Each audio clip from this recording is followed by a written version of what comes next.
Welcome to season finale of the Star Trek Adventures game USS Reliant.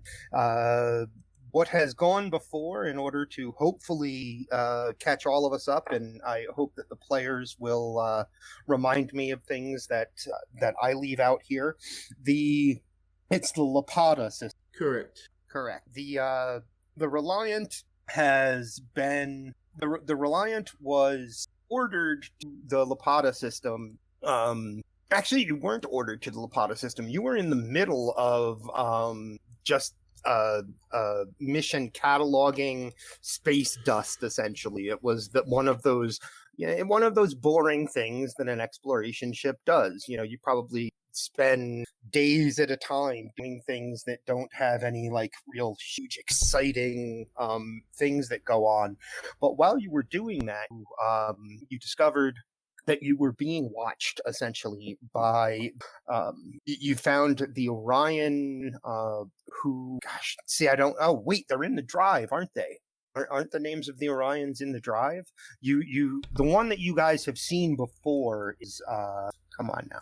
No, but through the magic of paper. Oh, it is? Oh, no, it is. It's in the character section. Yep. It's in the game notes section. Yeah.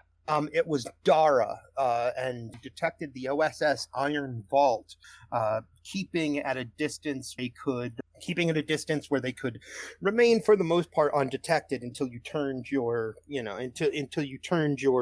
scanners and sensors that way. You discovered that not only was the OSS Iron Vault watching, they had the nearby asteroid scattered small Orion fighters that after your confrontation talk with Dara and the crew of the Iron Vault, they decloaked, which kind of came as a bit of a surprise. You had detected the tachyon emit, but you weren't sure what it was, and a squadron of Orion fighters decloaked and turned to the Iron Vault, and they went off on their way. And at the same time, a Klingon fleet is entering into this quadrant of space. They're still quite a ways out from the Lepadans, but they are definitely headed toward the Lepadans, which tracks with when you were first there. The Orions, the Gorn were there, had told you that the Klingon expansion effort was heading this way. So, after interacting with the Iron Vault, Reliant went to the Lepada system and hung at the outside of the system, just watching, seeing what was happening. And you saw two other Orion ships. I don't remember why can I never remember the classes of the Orion ships? The first two that arrived... Master. The first two that arrived were Slave Masters, and that was... One of them was the Iron Vault, and the other one had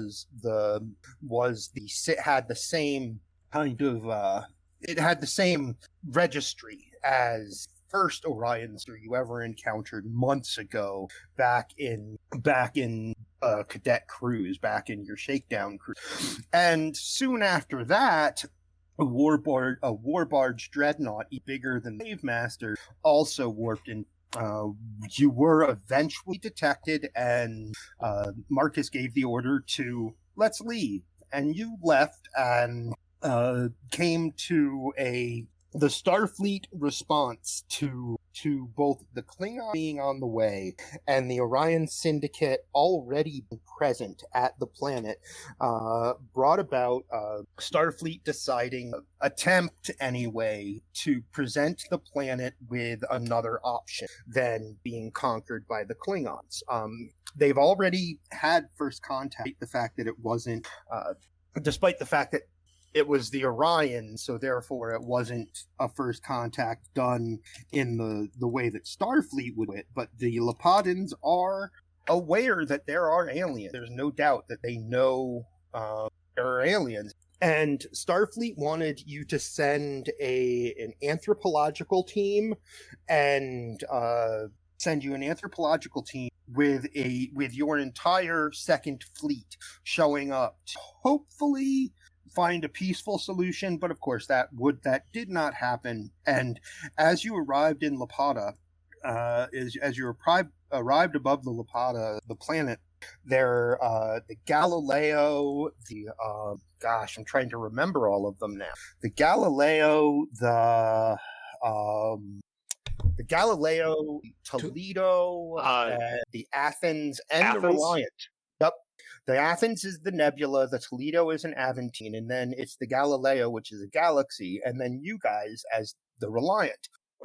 You arrive above the planet Lepada, and the Orion's response is to attack, seemingly probably keep you from interfering. However, you had a conference with the captains and some of the crew of the other ships, and had worked out basically we're going to protect the nebula, and so all of you came in around the USS Athens so that the Athens could keep her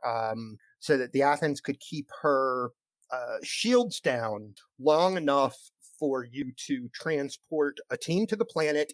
And because because all of you on the Reliant had decided you were going to send an infiltration team onto the Iron Vault as well.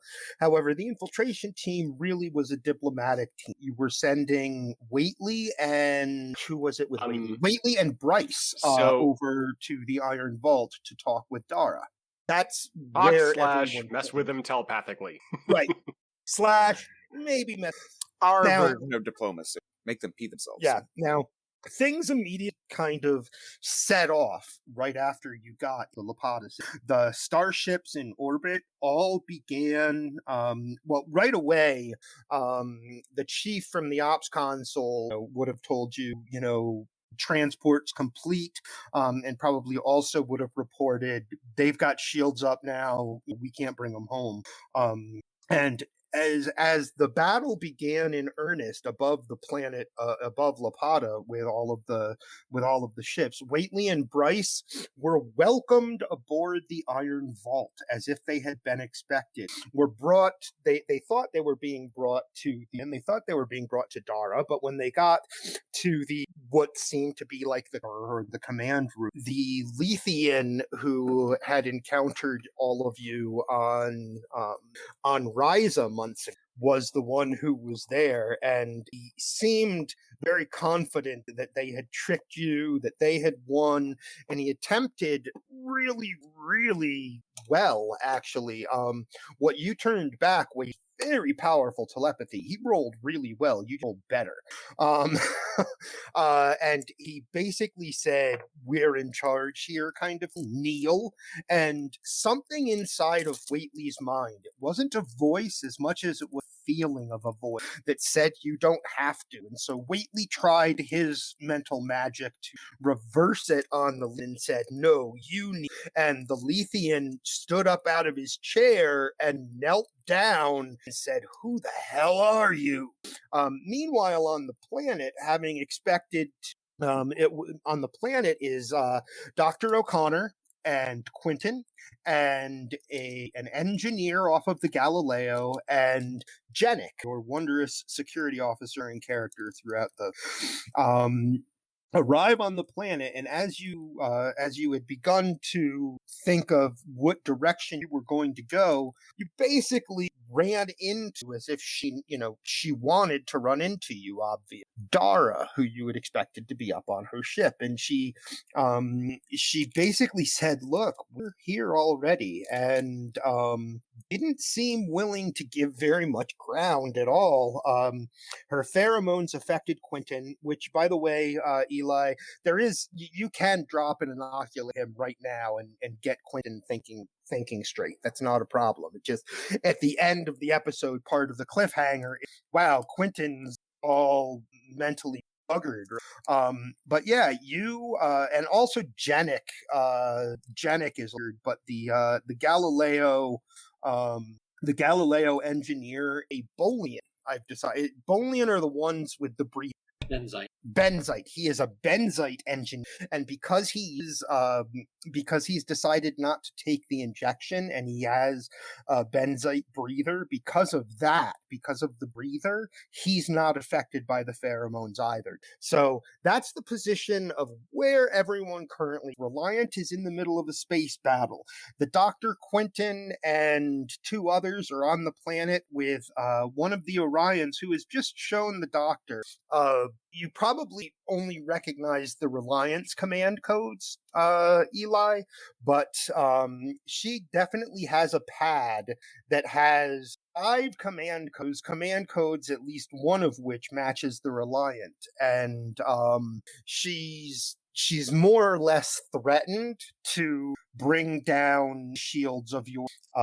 Begin tonight's episode after our wonderful intro that we don't play when we're recording just like this, but we have our beautiful intro and an introduction of all of our players here. The captain of the Reliant is Marcus Graves, played by Duncan Idaho. Hello. The first officer of the Reliant is Alenis Kendra, played by Alenis Kendra. What strangely actually works, the third officer aboard Reliant, second officer. Second officers on ships often hold other positions, and they are usually chosen from a department where the other officers in that department are capable of running the department, which is like why Scotty was the second on the original Enterprise. And in this case, your second officer is Dr. Eli O'Connor, who is played by our friend Nick. I realize I was the second officer. You are the only other, aside from Bryce, with hand training, and you have seniority on board this ship. So, over Bryce. So, that makes you second officer. And you're also the most, in this case, you're the one with the most detailed members of your sickbay crew. So we can say sickbay could be run by Ged, and it had to kind of thing. So like if you had to go to the bridge to take command, you have doctors down there who could effectively handle sickbay. Even though you're the CMO, you also may have to and we also have our ship's pilot and leader of life sciences, that's Kara Junrani, an IBI officer. And funnily enough, I also have command training, which forget about, probably because nobody wants me in charge. Sorry, I was in the middle of having a drink of water. You are receiving command training from Eli and Bryce. Is where you currently are. You're pretty much done, but you are still officially receiving command training until Marcus, recommends, command level access to it, stuff like that. So, we also have the ship's chief science officer, Quentin Reynolds, who is the husband of Alenis Kendra, the ship's first officer. He is played by brown hair. We also have the amazing chief engineer who managed to get 0.01 additional speed out of Reliance, pushing it to a stable cruising velocity up to warp 7. In fact, he may not even know it, but there are people back at Earth or back in Utopia Planitia who are using theories and designs he came up with to make that happen. You just lost Hippie. Is a sore. I know I just dropped out. I saw it happen, so I paused. He is a Sor, which is a lizard-like race, and he is played by our friend Baz. Thank you. I would think that with how well the engineering team has melded together, that Rick T has at least some command training. It's very possible. And finally, last but certainly not least, the ship's Betazoid officer, the counter telepath that make him Mr. Victor Waitley, played by the grumpy old. Greetings and salutations. We are not going to discuss what this week's counseling session will be like, and I will require you all to sign an NDA. NDA. I like it. Well, the episode, as we come up from, before the intro is previously on Star Trek Reliant, we've just gone over, and as we come back up out of the intro, we come back up on a scream. It's not a scream. Well, there is definitely pain involved, but it's not like it's not a stressed, I'm in the middle of combat being hurt or anything kind of scream. And we come up on that out of darkness. Obviously, you come back up out of a black screen, and it is a black screen, and then it's like the camera is pulling back, and the blackness becomes someone's mouth that is screaming, and as the camera continues to pull back, we see First Officer Elenis. Gripping the side of her chair, standing up with her other hand on the back of, screaming as she has just gone into labor on the bridge. And the other thing at this moment is the bridge shaking, and Larissa reporting, "Shields are holding, Captain, but I don't know for how long." And that's where we begin. So, just after, "This is not calming! This is not calming at all!" Yes, that was where we ended. So did we actually get medical personnel onto the bridge? No. Okay. We ended literally the moment she starts to go into labor. Okay. So Graves is going to tap his command dealie, try to really quickly order from sickbay. Ged, get up here. Kendra's going into labor, like right now. It's a while. This is not a calm time. I'm not calm. This is not calming. This is not calming. Both of you be quiet. I'm trying to fly here. Keep Clara, quiet. you need to fly, not casual, as we on your you see come across your screen. Obviously, you've got sensors on at least one of them, but Larissa sends the incoming tracking coordinates on 3 torpedoes that are heading right toward Reliant. Okay, so one quick thing that we could do here. We've got the gravity well. We can. Yes, you do. And how many? We've got 2 shots of that, correct? The engineer, I'm trying to remember. In fact, I know that I have it. His name is Captain Gates, played by Rick Moranis. He's the captain of the Athens. It was his crew who said we could probably get that ready by the time we get there. And by the time you got there, he reported to everyone there was he'll be able to get at least 1 shot with it. And possibly, it's not a guarantee. It's not a guarantee that he can get 2 shots out of that. Yeah, and then we've got the problem. There's still residual fighters. Like we probably can't use the gravity well to scoop up those torpedoes. So, Kara. Yeah. Quit backseat driving. Kara, it is time. The first roll of the game, and of course, I've lost how many momentum, and I start with how many players are there? 1, 2, 7, 8 players because of Oakley. Hey, Theta Waves. I see you've joined us here. So 8 players means I have 16 threat to throw at you. And you guys, I've got a question about momentum. Yes. So I was on a podcast talking about Star Trek Reliant. How many do we have max? 6. Okie dokie. I thought we had 5, so I got confused. Nope. So I believe it's. Am I right, Baz? Is it 6 or is it 5? Yeah, it's supposed to be 6. 6 is the max. Yeah. I was just Okay. So I will start my my chart here on this right in front of me when we play. Currently 0 momentum, 16 threat. He's too first happy roll about that. the first roll. What is a piloting roll, Baz? In this case, Kara, you have the information, basically your scans and Larissa's scans. I'm going to let you use Troll, and is it Con, Baz, for flying? Con is anything. Okay, you also have defensive maneuvers, Kara, which means that your target number is a 16, crit on 5 or below, and you need at least 2 successes to dodge all 3 incoming torpedoes. Kara does some quick math in her head, figures out the line the torpedoes are on, and quickly sends the Reliant turning and twisting just between them.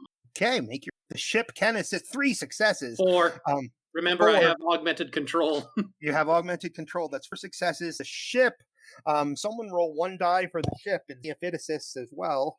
It only gets 1, but the first one on that die was a 6. So you guys earn on that first roll 3 momentum and a full success.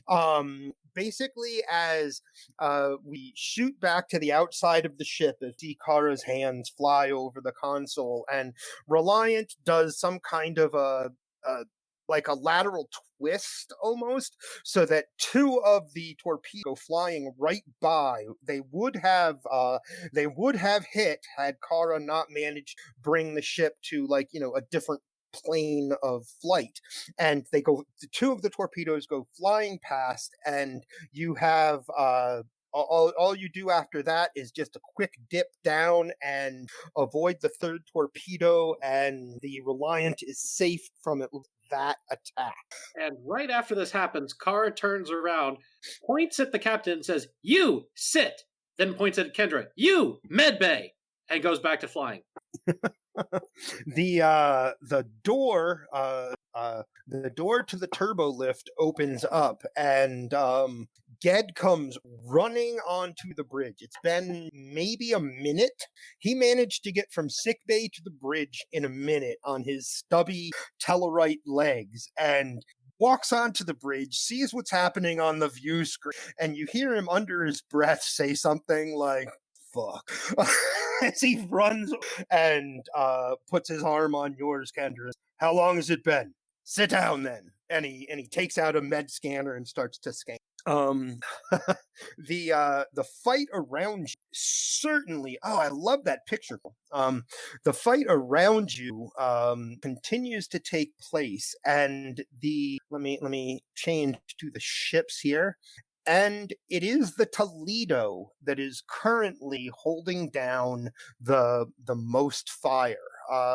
You can see on your trying to think of whoever's at the science to see it. Whoever's at tactical would see it. So no player characters see it, but Larissa reports, Captain, the Toledo is losing shields fast. And when you check the sensor, oh yeah, Larissa's right. What's happening is that the Aventine class Toledo is under attack by at least 2 squadrons of fighters that are using short-range missiles. It looks like they're trying to break a hole in the aft shielding because they're making strafing runs across the back of their ship. Okay, so Graves at this point. Okay, so we've got the Toledo, which is the Aventine, that's under attack immediately by those fighters. Yes. The gravity well from the Nebula class, would that be able to sweep those up from how the Nebula is positioned per current point in battle? Quentin, or rather Marcus, can roll a reason science. 14 is your target number. None of your focuses apply. And you need at least 1 success out of the... Damn it! You guys earn another momentum. What is this? Supposed to happen this early? No. You're like, no, this is totally supposed to happen. The pride cometh before the fall. Your guess, yes. If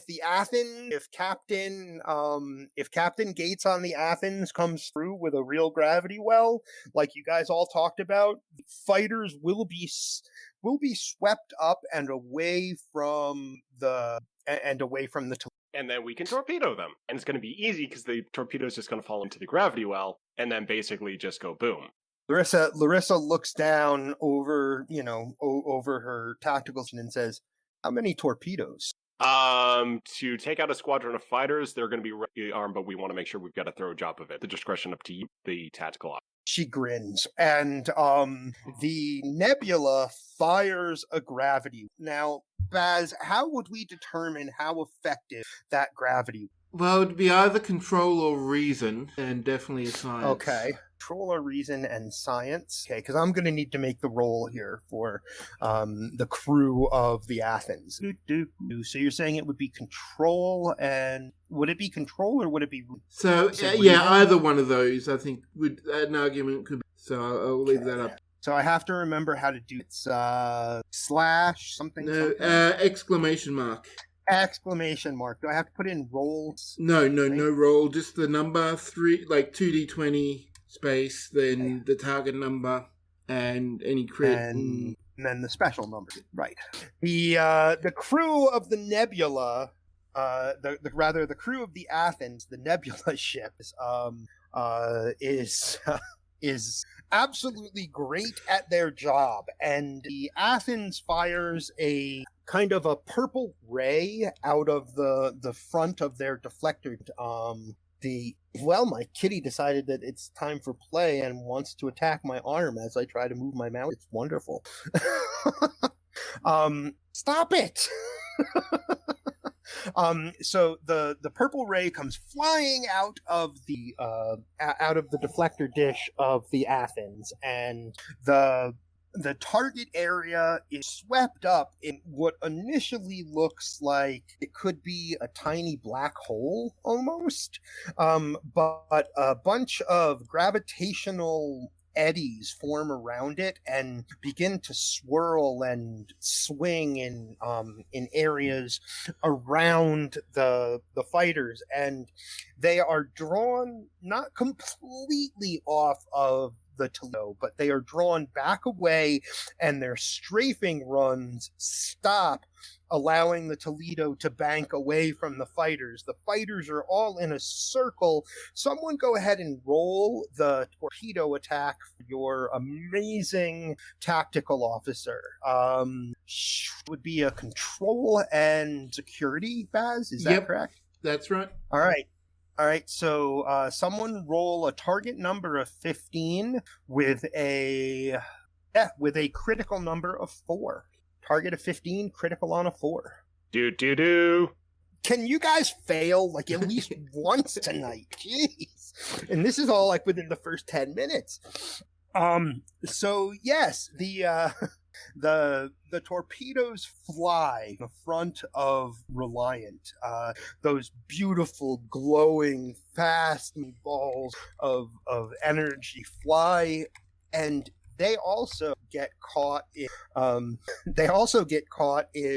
the gravity well and pulled in. There is a huge explosion that is contained by the gravity, which makes it look really different from most Star Trek explosion of ships that you've in any media. The explosion at first, it kind of starts to explode outward like any explosion normally would. But then gravity is strong, and because of such a good roll from a team on the Athens, the gravity well is strong enough that the energy of the explosion sucks right back down into the gravity well, and it's a very strange looking it's a very for a viewer, this is an entirely new explosion that I've never seen before, and the area of space appears to clear of ships. The gravity well is still sitting there, and in fact, Kara, it's close enough. You don't have to make a roll. You are aware of it there, and you have to make some minor adjustment to avoid Reliant losing the path that you're flying it on. You have to make minor adjustments to the gravity of that gravity well. Heck doesn't no. affect you. We got heavy gravity. Slingshot. Slingshot? What? You're going to go into the past now? And the last part of the scene on the bridge that we have is Dr. Ged kind of kneels down on one knee next to the first officer's seat, and he says, Kendra, this is your first name, never done before. He says, Kendra, we have a problem. And you feel another contraction, and it's only been half the time you thought it's not very calming at all. You thought you still had like 20 minutes before you were going to feel another contraction, and it's not even been quite 10. And it's a hard one. It hurts. Like it hits you and it hurts. And he says, Kendra, we have a problem. Meanwhile, Wait, I don't get to you can certainly respond in your head. What do you say? Responses. What do you say? I need you to put that problem on hold if at all possible. And Ged's eyes get very wide. Like, oh no. Meanwhile, on the OSS Iron, Alethian kneels before Bryce and there are Orions right outside of the. There are no Orions in the room with you, and I need to make a roll for the lead. Let me go ahead and do that. Does not have anything. And I get no successes. He stays on his freaking knee. He's kneeling to you. He has just said, "Who are you?" And he's looking up at you with just like burning anger, red Lethian eyes. What do you do, Waitley? Bryce looks to you like, oh damn. Like, what did you just do? Waitley gives a very long, cold smile as I am the one sent to rectify this situation. It would most certainly be in your best interest to assist me. He looks between you and Bryce and There is a lot of death and carnage, correct? You want to make certain. And his smile just gets bigger. You want to make certain that doesn't happen. Cool. Thank you, Kendra, for the private message. Definitely. I want realistic complications. Absolutely. The Lethian and I could PM it, but it's going to come up in like just a second. Marcus, what is your father's name? Elkmaon. Elmaon? How do I spell that? I'll just put it in chat. Yeah. I spelled it phonetically. Alkmaon. Okay. The Lethian looks up when you want him that doesn't, and he says, I can't. The only ones who can do that are the sisters. And that's only Vince Alkmaon agree to what they want. You have no idea who Alkmaon is. Okay, I was about to ask in all the counseling sessions he's done with Graves, has he ever caught that? I don't know. Maybe I'll let you decide that. But Bryce definitely can tell has no idea who Alkmaon is. And Duncan answered that question in text. So okay. Yep, I see him. So he says the only ones who can stop it now are the sisters, and that's only if you could. That's only if Alkmaon is convinced of their plans. He quirks an eyebrow and says, "I am going to ask nicely. Who are you referring to?" Who are you referring? He says, the Bolian, the one with Starfleet. That's why you're here, isn't it? His smile deepens even more and then goes back to his normal nonplussed look, and he says, "Oh, you have no. Where are the sisters?" He make another roll for. He does. You're talking to a few moments. He has a chance. Woohoo! All he needed is the one. He forces himself to stand and look you. He's not aggressive. He is angry as he doesn't like what you've been able to do to him. But he forces himself to stand, and you feel him do his mind. And he forces himself to stand, and I like Duncan's suggestion in chat, but instead of doing that, as he stands up to a phase, and you didn't even see him draw it, Waitley, but as soon as that lead is standing, this phaser right in, and Bryce says, I wouldn't try any. I am so glad he already did that, because my plan was to tell Bryce to do that. So it's a good thing Bryce is not telepathic, but I guarantee you the Lethian heard Waitley think, good boy. Good boy. The Lethian says, the sisters are on their ships, except for Dara, making the final arrangements on the... Waitley looks to Bryce and says, I'd have him take us to their transport and get us down to where we're originally supposed to. On the bright side, it'll force this ship's shields down, too. Waitley nods. The Lethian is like, grr, grr, grr. Waitley nods at Bryce, looks at the Lethian, points at the door and says, you heard him. So you walk out into the hallway of an Orion vet. The halls are definitely different than a star, and it seems like Dara is all about comfort and making this look professional and relaxed. There are amazing on the Reliant. You never walk down a hallway, a painting hanging on the wall of just a hallway. You do. Dara has this ship decorated. There's one painting of a beautiful nebula near something, and you are being walked. The first two Orion guards are like, "Sir, in the leaf, I've got this. I need to get them to." And now the two of you. Bryce is, he's not, he puts his phaser away out, hoping to control of this. And, when the Lethian tells them need to get them to Mistress Dara, they fall in behind a guarding. They literally escort you right where you want to go, because as far as they're concerned, the superior officer, and he's not asking for anything.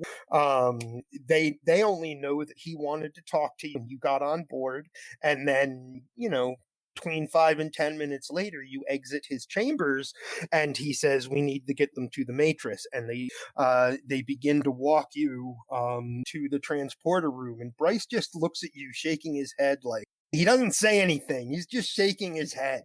And meanwhile, on the planet, Eli, you have the ability to get Jennick and Quentin back to rights mentally. But at the moment, Jennick and Quentin are both they both look very happy, and they are just kind of looking at Dara, like a beautiful woman in all of the world. Now, the engineer that's with you, he's following, but you can see he makes it obvious. Sadly, it's obvious enough that you're sure she saw it too. He taps the engineering kit that he has on his belt, as if to tell you.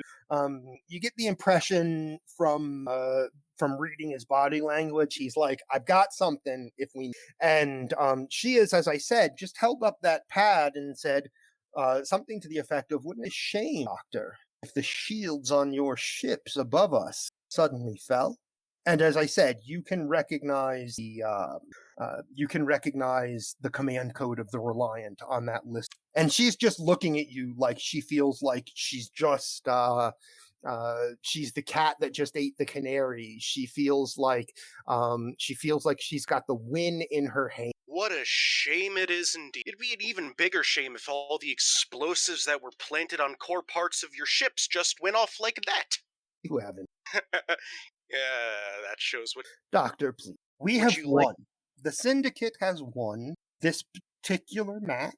Perhaps there is a way they can walk away with something. Why don't you get your friends a little less addled? Maybe we can all talk about what we do for each other. I don't think there's anything we can do for each other. See, what you have are codes that could be changed just like that after you fucking do this. It's not Khan up there in a ship that he stole. These are people that know these ships. These are people that could change these things. If they knew that they need to change them. Well, I'm sure once shields go down, it's like, oh, what's happening? Oh, wait, we could fix this. Our crews aren't idiots. Like I said, we're not some augment stealing ships. Well, obvious. However, I don't think that my sister need all that long when your shields go. Yeah, we wouldn't need that long for the explosives to go off either, so mutually exert destruction. I see. Although I know you haven't placed bombs. Please test that at your convenience. You'll be stuck down here with me, and I fight you. Test that. I see. Bring me the bullion! She yells over her shoulder, "Bring me the bullion!" And two of the Lepadans who are nearby, it's not like you're just all on your own with Dara, right? Two of the Lepadans kind of shuffle back out of the area of the plaza that you're in to what looks like they're it's definitely a Capitol building, but not but obviously not like the the royal capital. It's not like where the anything like that. And she just smiles and waits, and they come back out with a Bolian you don't recognize. I don't know. Well, actually, I don't know. Does Eli have any idea who Marcus Graves' father is? All right, he comes. They come back out with a Bolian, and she says, "I gotta go back up to find the name." And she says, Alcmaeon, in your time aboard the Iron Vault, to place any for Starfleet for those you might consider important. And he's got a slightly, as a doctor, you can tell that he's been roughed up a little. He's not been injured, but he's been roughed up a little. Like they didn't break any fingers, thing like that. But he says, of course not. I've been since with you and your sisters, I've been working on making the right connections and trying to avoid the people who know me, so that we can have someone here that the Federation may not object. And she says, I see. So you didn't put any bombs. So, Doctor, who was it that put the bombs on board? Crews that we sent over when we arrived. Well, guess I'm going to have to test and see whether or not you are as good a liar as you think that you. She does like a flourish almost with her hand as she looks at the command codes on the pad, and she goes, "Pick one, Doctor, or I'll press them." Can I see that pad a second? She's holding it up, so it's got five command codes. Can I try to grab it and snap it? You can try to grab it, actually. Baz will be trying to grab a pad. Let's do a daring security opposed check. I like it. Daring security. I'm fucked. I like that. That's great. Really great. 2 is 9 and 1. So you have a 10. Wait, no, it's 10. Yeah, okay, yeah, 9 and 1. 9 and 1 is 10, and she has a little more than a 10, but not a lot more. I have an engineer with me. Can they just see this as the thing to go with too, by the way? Yeah, like I've been suggesting stuff in chat here you guys could do. Like, for one, spend momentum to get extra dice. 2, Janik assist, because this is going to apply to his values for not wanting the ship to go boom. So I think Janik would probably be waiting for a moment like that. Cannot assist. Okay, so Eli, you're gonna have to. They just rolled 2 successes on this crazy plan. Spend the momentum to get dice. Whoa! Uh-oh. Who did that? You got 3 successes. You got 3 successes. Wait, who? Please tell me that was. Wait, what was that? No, you got 4 successes. Momentum build. That's the engineer trying to. Oh. You go to grab it, and the engineer tries to assist. Let's see how. Oh! You grab a hold of the pad, and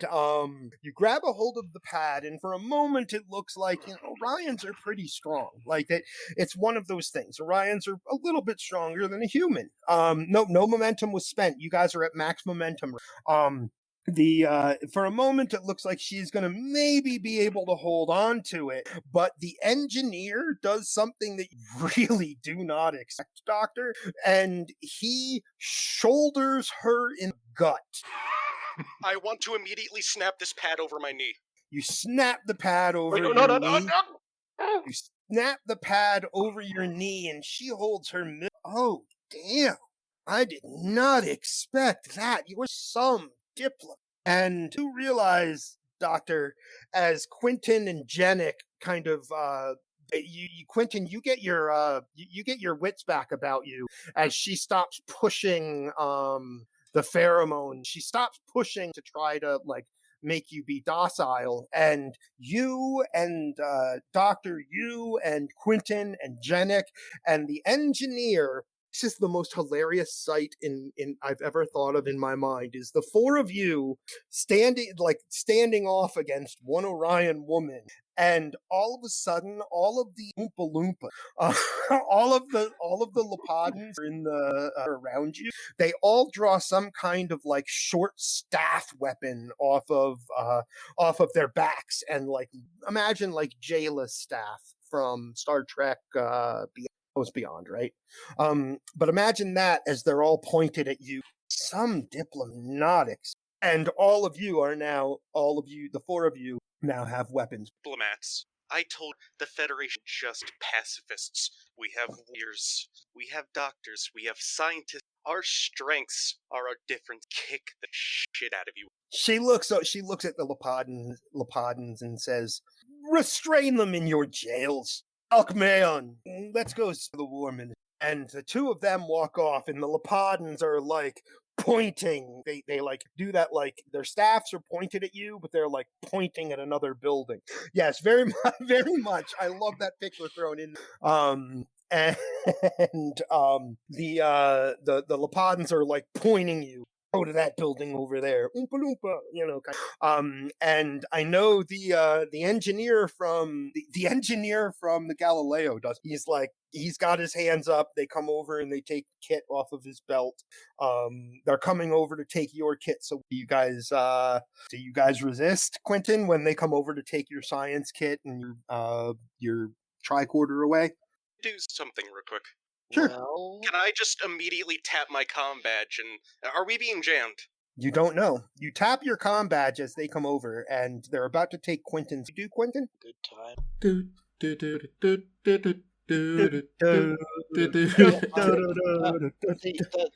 The seismic tricorder power science. Seismic agitation. Is it seismic? Okay, yes, that. That's what it is in snow. With all the ground trembling and the rooting and giving us an opportunity to run. All right. Quentin, as they come over to you tap your comm badge, Doctor, what do you say? Just 3 words. Command codes compromised. Okay. Command codes compromised. Quentin, you press a button on your tricorder and the ground around you begins to shake. Jennick takes that as a I think Jennick is smart enough to run.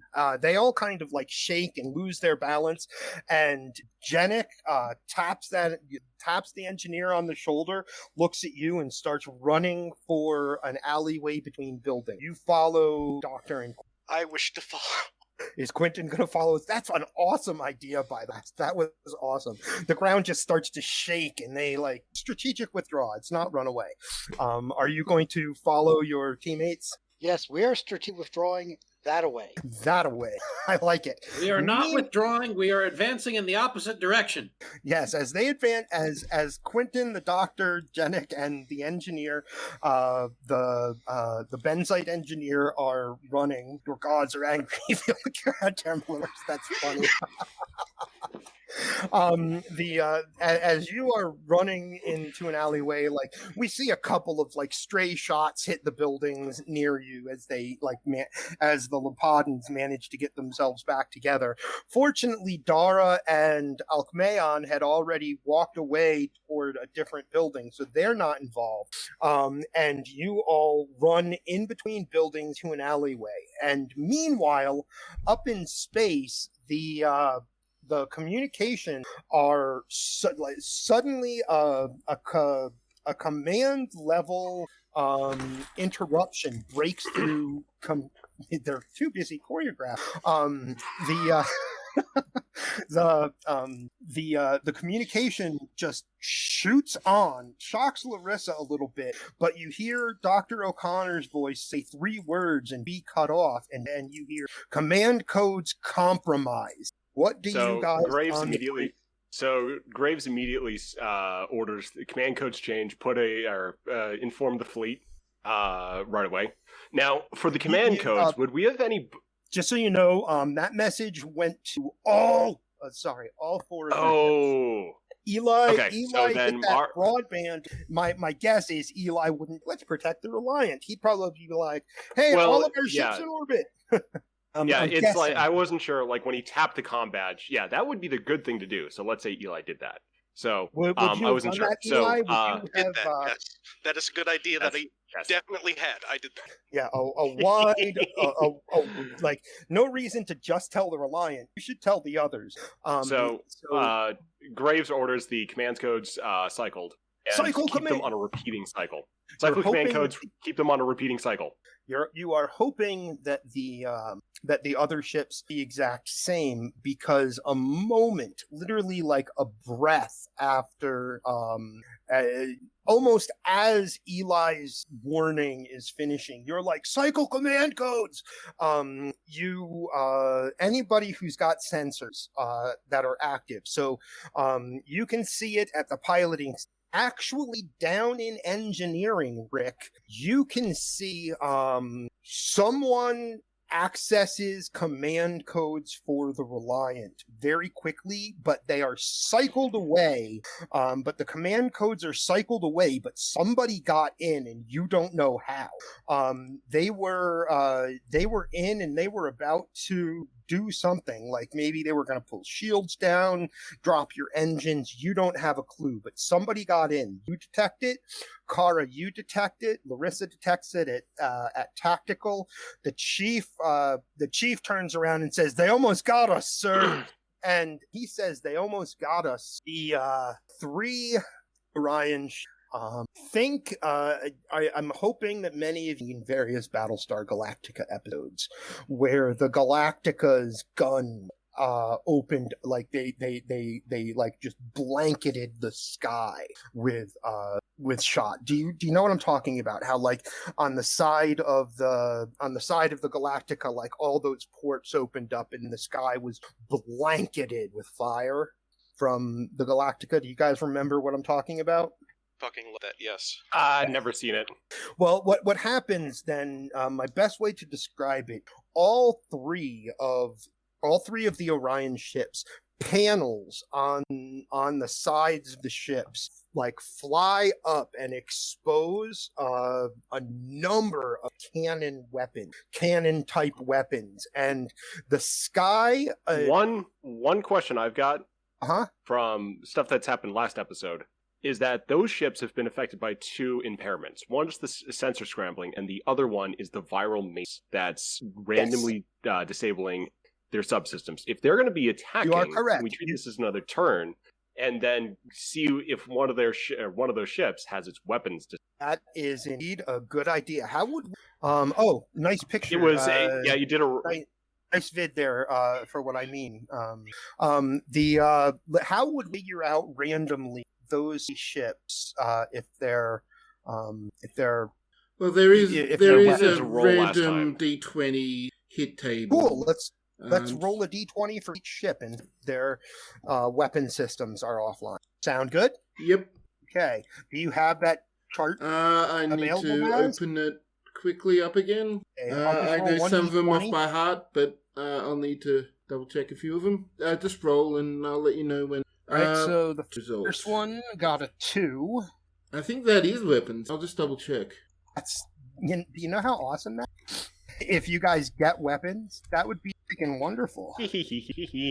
Raw result 20. So he's warp core, or anti-matter containment systems. And the war barge. Oh, wrong again. And so long. Yeah, and I've been suggesting in chat, because we do have another thing going on those ships. We've got John Cleese, or the captain played by John Cleese, and then yes, they are on the war barge Dreadnought. Oh, that's true. And Theta is here, so we can actually get on board the war barge. That's awesome. So okay, so it's computers. And 20 is weapon. Okay. And 15 is that's structure. So with what's going on board the other ships, Oakley, so you know where you are since did step in just minutes late. Captain, what's his name? Not just Captain John Cleese. You are with a Tellarite named Captain Kofik. That is he is the captain of the Toledo. Currently with you and 2 of his security officers. You are still hidden on board the war barge Dreadnought. You have not been detected yet, and what was the mission they were on again? Weren't they going to sabotage and set bombs, essentially? Yep. That's what I thought. Yep. So the doctor... To basically mess things up. The doctor was not lying. So, Oakley, you are... And, of course, we'll look for whatever you type in chat here. Oakley beeping, break all the important things. I know we don't have... Do we have a character sheet? I don't even know. But, Oakley, you can make a roll. And I will make one for... or the captain of the other ship. We do have numbers for. Oh, great. Oakley, you can make So- I'm going to call it reason security check or reason engineering, whichever is better for you. Reason is 11, engineering, target is 16. Target is 16.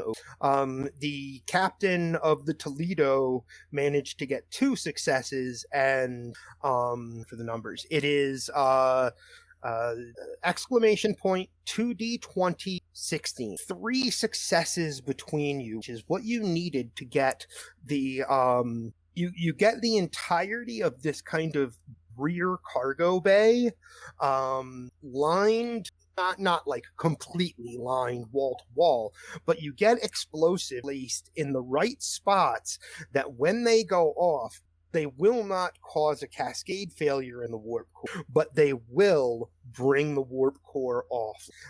Your intent is to, as you move forward in the, your intent is to disable the weapon systems in much the same way, but you're not going to have to be as careful about placement to avoid total destruction of the basically Captain Kofik, and that's what he's told the team. He's basically instructing his security officers. He's like, there, and you don't need him to be telling you put it there. You're just doing the right thing.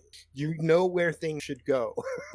But your intent, you're not going to have to be as careful to not destroy the ship when you destroy their weapon systems. So on board, we see this John Cleese Tellarite, Oakley, and 2 security officers planting bombs, what looks like a cargo bay.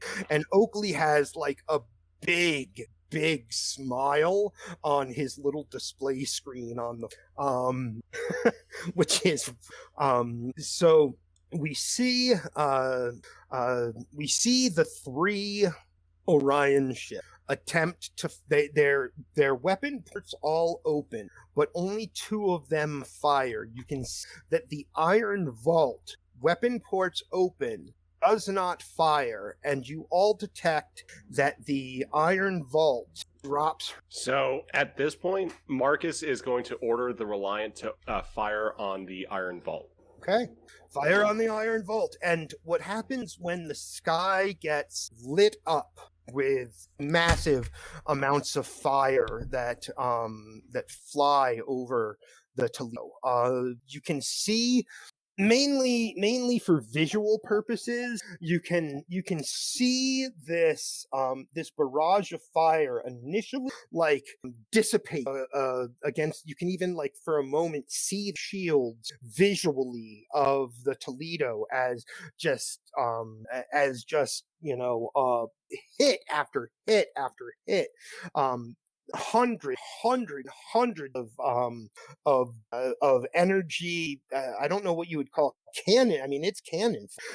Just rip the shields off of that entire side of the Aventine, because her shields had already suffered damage during the strafing attacks of the fighters that you guys took care of.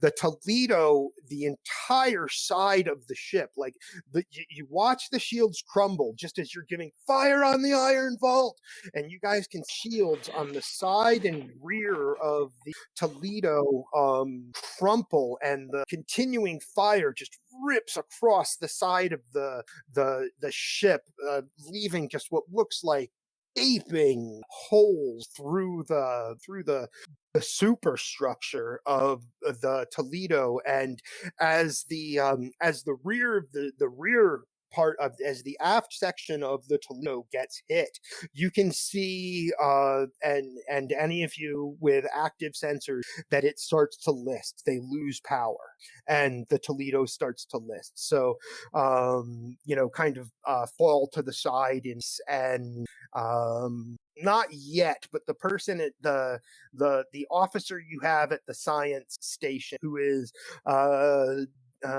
Cast, tell us who officer at the science station is right now while you're not there.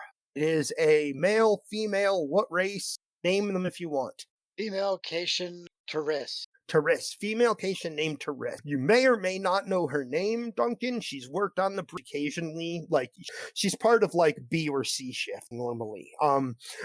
She says, Captain, if we don't do something, Toledo is going to get caught in the planet's gravity. Is going to get caught in the planet's gravity pull. And you now can roll for your tactical officer firing Iron Vault, which is Larissa, which means your target number is 60. You crit on a 4. 2 successes. Larissa opens up with Reliance figures on the Iron Vault. And what's great is it's a quick as Waitley, you and Bryce are standing on an Orion transport, and the Lethian, you haven't given him a direct order not to. The Lethian steps on with you and says, send us to the planet. You see the person at the transporter control, send a message and then activate transport. And just as you're transporting, the Iron Vault shakes and rocks, and something just hit the leaving. You can see it like start to shake, and you get a panel on the wall explode as you disappear. For this ship taking damage, these ships, 2 of the ships, because of the virus, have also taken structural integrity damage from their dampers going offline. Okay, the other 2 have done that. The Iron Vault has, you notice they didn't fire because their weapons were. Okay, well, I'm talking about last time. So we had this happen. Still. That's all happening right now. Their weapons are offline. The Iron Vault's structural integrity is already not getting the power that it needs, and not the Iron Vault. The War Barge Dreadnought is already not getting the power to structural integrity fields and the other Slave Master also has is not getting power to superstructure and structural integrity. Well, the systems that went down, one was structural integrity this round, the other was weapons, and then computers. So it's the other Slave Masters are offline, and that would be. Now, would that disable the ship? Yes. If they were depending on the computers for what they were doing, they're not. The only thing they did is fire, and they are not the ones that ripped apart. They're not the ones that ripped apart the Toledo. That was the barge. Okay. The War Barge is so much bigger. Yeah. The my question though was basically last time we had the virus go a few rounds. Some of these ships have already taken structural damage.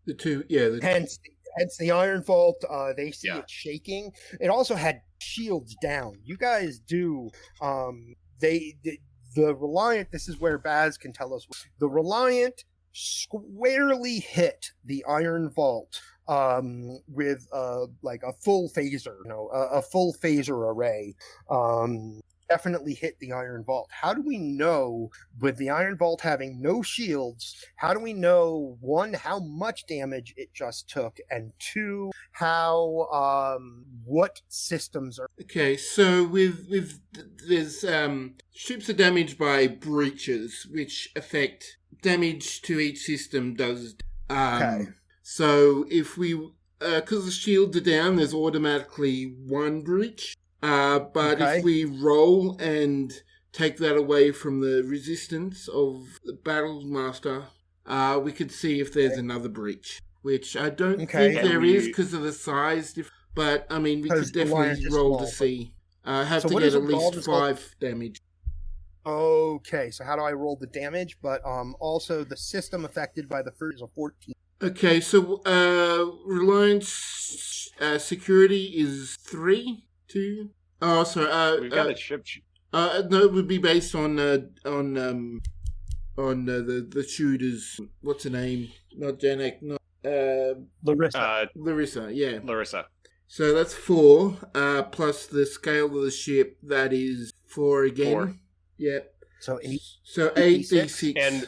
And for one of our talents, it's quantum torpedoes. Does that come into play? Well, we're shooting phasers, aren't we?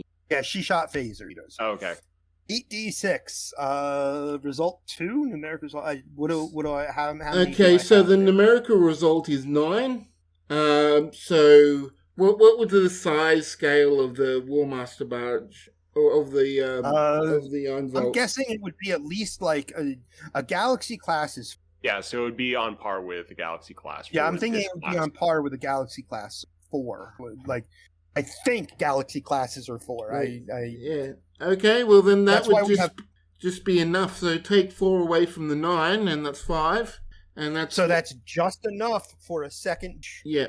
So now we do guys, the rolls again to raw result of 5 and a raw result of. Which are the 2 systems? So on the engines and structure. So with engines, basically they lose power and maneuverability, and with structure they basically lose an important NPC. I'll just double find the. I'm certain. You, Captain, you're like fire on the Iron Vault, or however you. And the at the same moment that like all 4 of shields pick up, they take it the war barge dreadnought and the other one that's not the Iron Vault take advantage of that moment and fire upon the Toledo, causing a lot of damage. You're also firing phasers into the Iron Vault because you all pick up that the Iron Vault, for what seems to be no reason, drops its shields. And then there's you also, after you do the damage, you also pick up, the chief says, Captain, Iron Vault transported someones to the surface, but as your phasers are hit, he's saying that as ripping in to the Iron Vault, just cutting right the exterior hull of the ship, and you see Larissa aim she cuts right across those huge engines on the back of the ship, and you can see where she has hit the large, like, gaping rip through the metal is spewing like plasma fire out of it. She just crippled those engines, and anybody on the bridge who is on the view screen knows that who has ever manned a tactical console can tell she just ripped those engine shreds. And if she did that, there's a good chance that the whole aft section of the Iron Vault is about to fall apart. If that's the effect of her attack. So yes, the other ships in our fleet then would be able to recognize. Oh yeah, the other ships in fleet recognize that, and because it's one of those cool Star Trek wonderful Trek moments.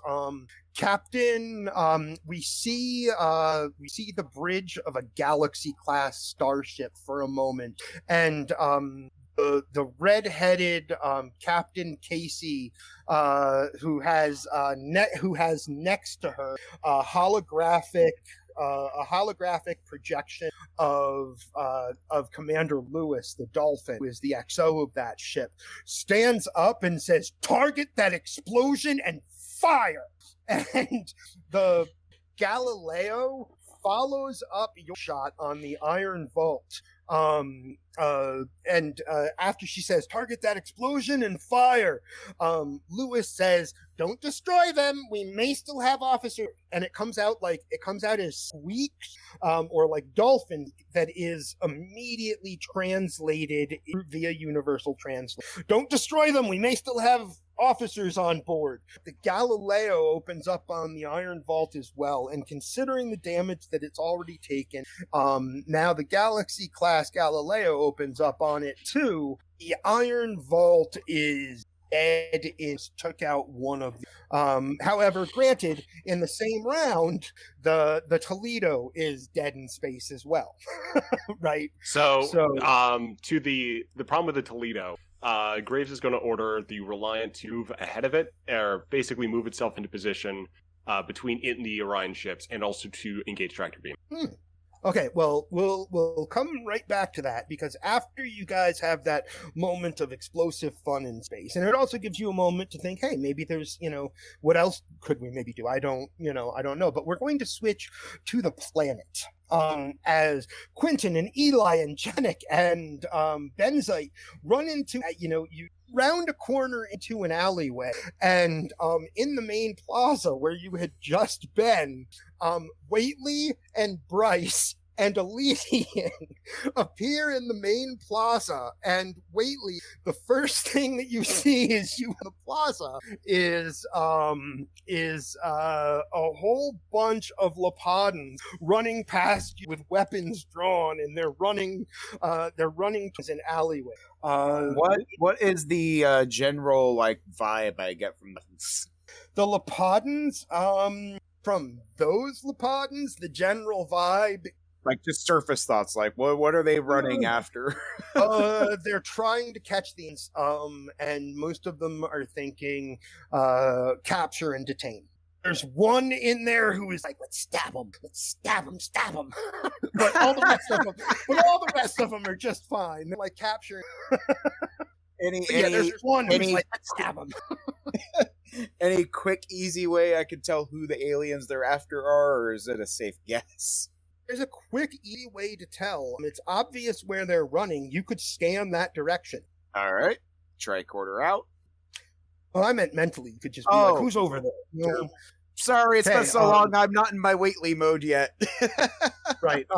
So, you realize there's two places they might be thinking aliens. They might be thinking of, aliens in the fact of the Syndicate, if the Syndicate is here, like they are. But they also might be thinking of your away team. You look in the direction that they're running, and you like, okay, who's over there? And you think really hard. Your Professor X move, and you get the feeling that Janik and Eli and Quentin and some Benzite you don't know are running away from the Lepadans, and the Benzite slightly embarrassed because the Lepadans look funny. And he doesn't, and he's slightly embarrassed to be chased by Oompa Loompa. Yeah, that's basically, but only slightly. Wait, we have fish armed with shotgun? I'm sorry, give me a second, I'm laughing my ass off at that. Yeah, so, Bryce watches them run. They ignore you and run right on by.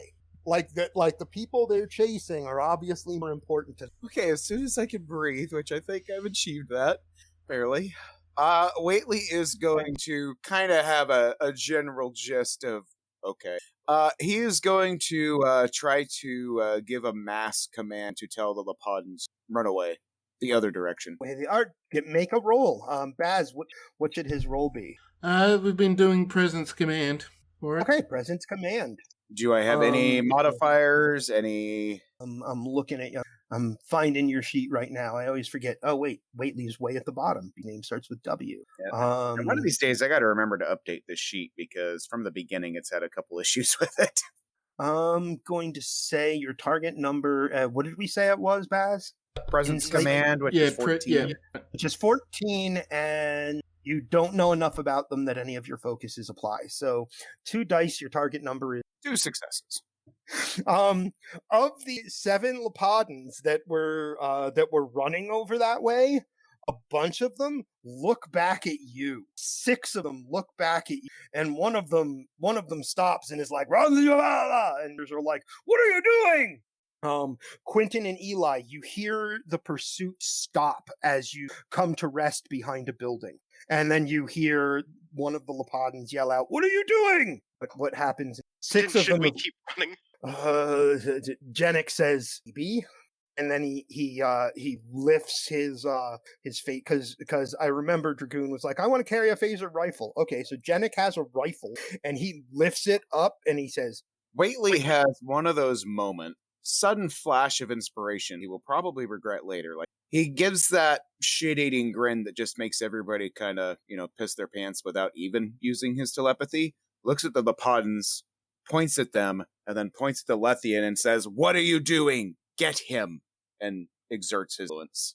Now you a much harder roll because you don't know how well they know him. You need to make your target number is still 14.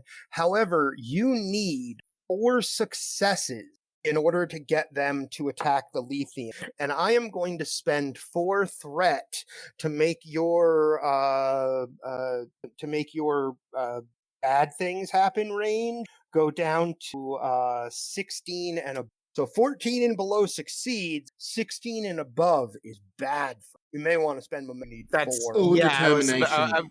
or determination. We are maxed out too. You are maxed out. Determination. Do that one. This Yeah. would be the time to use something because you more successes than you can achieve on 2.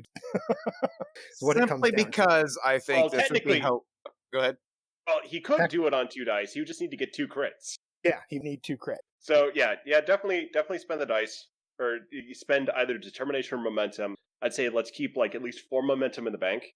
Well, I was going to say, is there a way, because I don't know if this is mechanically possible, can I spend a determination and a momentum, or is it one or the other? You can spend both. You guys Okay. mind if I use a point of momentum for this? I don't think anybody does. Go for it. Because what I was going to say is Um, just wait. because I want to see this happen. So for the meme- determination is the automatic success, right? Yes. So you'll You need have to pick a value that applies, but You'll need I see one that would work, but I'm not gonna give you the gimme. Oh, I'm and gonna make you decide which one you wanna try to use your determination you an auto success. I can see 2 that would work, but I'm going to go with needs of the many because I'm trying to help out the rest of the I'll let it go. That works. And you're spending 2 momentum or 1? one. 1 momentum, so 3 dice and you already have 1 Ooh. success. 2 success. Oh, 2 successes. You already have 2 successes. You need to get 2 successes on 3 dice and you do badly on 16 or above. And if I remember right, the good crit range is the number after the. Well, the focus doesn't difficulty. apply. Yeah, you don't have any focuses that apply. Their brains are still alien to But you. he'll have to fill in a 1 so Well, that the next number That's after what I'm trying Right, to yeah, figure you out. put in 1 The and then so 2d20, 1, 16. Oh, hold on. I will question that Whately should know these mines. He scanned the entire planet on our first away mission and was part of the away teams. That's true, but he's trying to get them to go against their he's trying to get them to go against their nature, right? Okay, so but I was just saying Um, he's going to be familiar with their neurology. Familiar with, but not familiar with enough that the psychology focus could help him. It's not like I've done Okay. counseling them. Right. Imagine right, if I was trying to do this stuff to you guys. What about real? So go ahead and make the roll, Yeah, man. there we go. Well, that's 4 successes, And but a complication. And a complication. I like this. I do too. Do it. Okay. Now it's up to you Yeah. whether you want to throw a momentum, re-roll that die. I did it for the lulz, so let's go with the lulz. Do it for the lulz. So you're like, what are you doing? Get him! And all of them were broadly threatening the lot of you. And the 6 of them seem to focus that threat on the lead. Looks over at you, so pissed off. You can tell from his eyes how pissed off he. And the other one, because you're still trying to get all 7 of them. But that last one, the one who looks like the leader, he's just got maybe like, a shoulder pad where the others don't think. He thinks, enough of this. And he turns and runs back toward enough of this, and he runs back toward Janek and Benzite and Quentin. But the 6 of them start advancing, and one of them is like, "Bargava!" And translators are like, "Lay down your weapons! We have him!" By the way, while Whately was doing that, I was going to try to ask Jenik something. That's fine. Give you guys like a round of before that guy. Janek picks up the baby. You keep you- running. I say we take a stand here, but I have a question for you about your phaser rifle. What's that? Can you set that to wide beam? No. And the engineer managed, you realize, grab his kit the way that you grabbed the pad unit. The engineer had managed to grab his kit, and when you say, "Can you set that to wide beam?" Janek goes, and the engineer pulls something out of his kit. It's like a box, the size, like slightly bigger than his hand. He does it very fast. He pulls it out of his kit. He presses a series of buttons on the box and tosses it around. It springs out a tripod of like legs and up about like a foot and a half off of the ground, you see a phaser cannon. He just his turret. And he says, "Will more than one beam suffice?" And Quentin, you realize that where you're setting up, except for Genic, you could all have complete cover. You look around where you are and you notice. Doctor says, "Let's make a stand." Genic has his phaser out. The engineer just popped some sort of phaser cannon on the ground. Having no phaser, I'm asking Quentin what he does, because one that notices you can all stay safe for a moment. As whatever, basically, imagine how there's no way to do it easily, so I'll do it the hard way, because we're coming up on halftime. Just fine, but I know people like halftime. Let's see, how would I do it? All right, so alleyway, and yeah, that's so quick and easy to do. Other alleyway. Now I just need to save it. Okay, so now I can post it in chat for all of you to see the basics of what I just. That's the basics. Okay, what it is like the long one is the alleyway that you ran down, and at the end of that alley there are corners and other directions and back toward the plaza. At the little blue circle is like all of you guys standing there figuring out what to do. The red circle is the phaser cannon that the engineer just threw, and the other little square rectangle thing going up the other way is just another street that you can just duck around the corner of, and anything that's coming from the direction that you were chasing you won't have a shot. Quentin, you're the one who knows. I think I'm actually going to use Sonic. Oh, nice. I love it. But I am going to point at alleyway like a stand, but we can also duck that. Be it. I love it. Let me remember how Sonic Pulse works. You can make a roll to make it a directed attack rather than all around you. So you could like fire it down the alleyway. Essentially, is what I'm telling you. You can do it cooler than the game. Yeah, directed, amplified. I'm going to sound. Much like right on my end right now. Right on. So, in the plaza, the Lepadans are the three of you that are there. Bryce has not drawn his, but in this alleyway, we can make a stand, but we can duck down that way if we want. This Lepadan looks like he's dressed like one of their security. So he's got like a brown uniform on with kind of it's not metal, but it's definitely some kind of maybe the equivalent of like a heavy Kevlar vest. And he's got a shoulder pad that's obvious some sort of a decoration. And he comes around the corner with staff up. Your phaser cannon kind of like you hear it make that like sound, and it kind of turns, and you can see that the engineer, all he has to do is press the button and it will track enemies. And that guy comes around the corner with his staff up and he's like, "Rakala!" And of course you get immediately, so he's like, "Why have you come? Why have you come here?" To liberate you from your oppressors. I do a cheesy pose with my hands. To liberate you from your oppressors. I'm fully aware. You're going to need an acting, because he is convincible. With what's just happened to him in the plaza, he is convinced. It's just, what would be an acting check, Baz? This would have to be presence command. Yeah, so you have a 9 to impress him. Oh boy. 9. Mm-hmm. I want this to fail. I really, because that would be funny. One success. So you say that, the Benzite actually stifles a giggle. I wasn't expecting that kind of thing. Genic holds up his, he's obviously ready to fire, but he's holding it. Like, I'm not going to fire until this becomes a firefight. And the one at the end of the alley says, Turn off your machine. He sets his staff against the wall at the end of the alley and holds his hands up. And when he said turn off your machine, he pointed to the king. And he holds his hands up. And the engineer looks to the two and Eli. You two are, Eli is essentially in command of the mission. Quentin and Eli are sharing command because of the anthropological aspect. So he's got his hands up. He's not advancing. He's like, turn off your machine, and then sets down his weapon to seemingly want to at least convinced him to talk.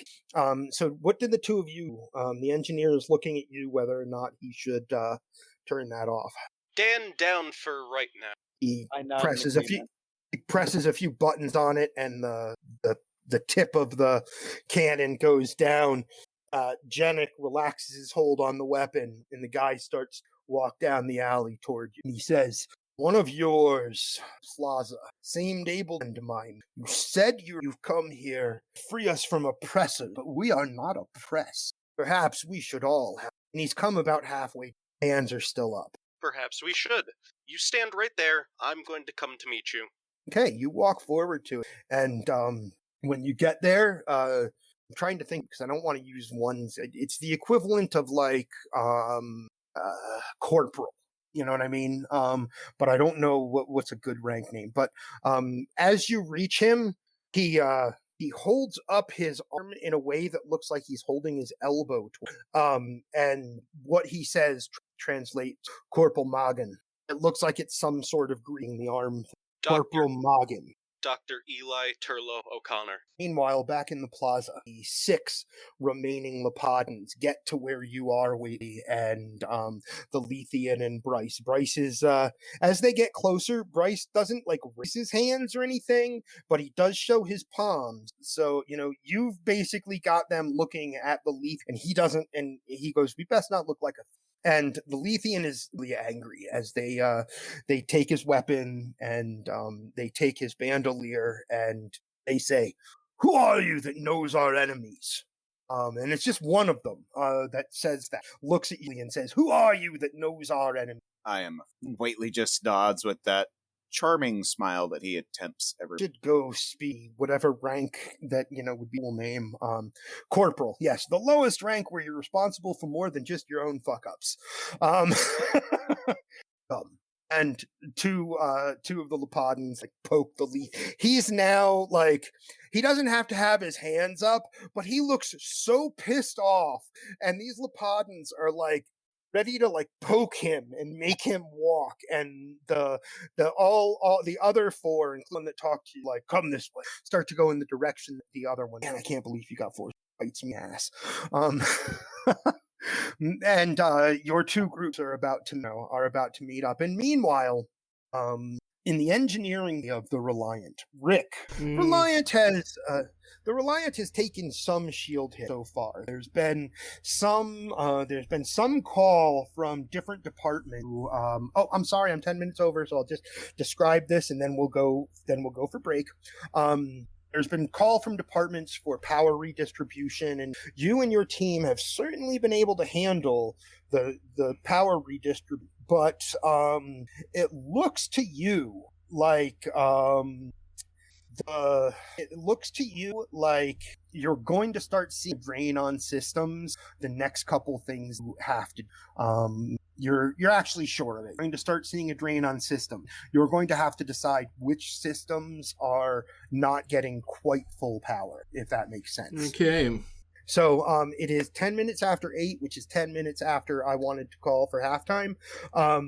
We have a couple of outstanding middle of the episode cliffhangers that there are right now. Those being Ged next to Kendra being like, we have a problem.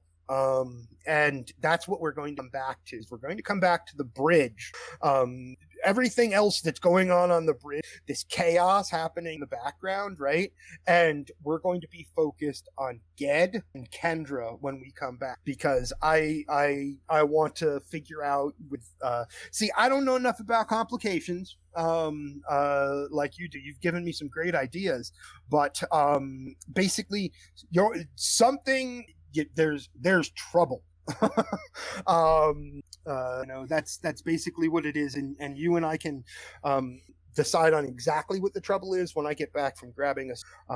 Take 5 or take 10, and we'll get back to it at 8:25. Sound good, guys? So much as the episode coming up on Kendra's face, we come back from our up on Kendra's, whatever your expression is, as Ged has just told you. Ged has said, we have a problem. And you said to him something along the lines of, there are bigger problems, or something like that. I don't remember what you... I told him to pause it.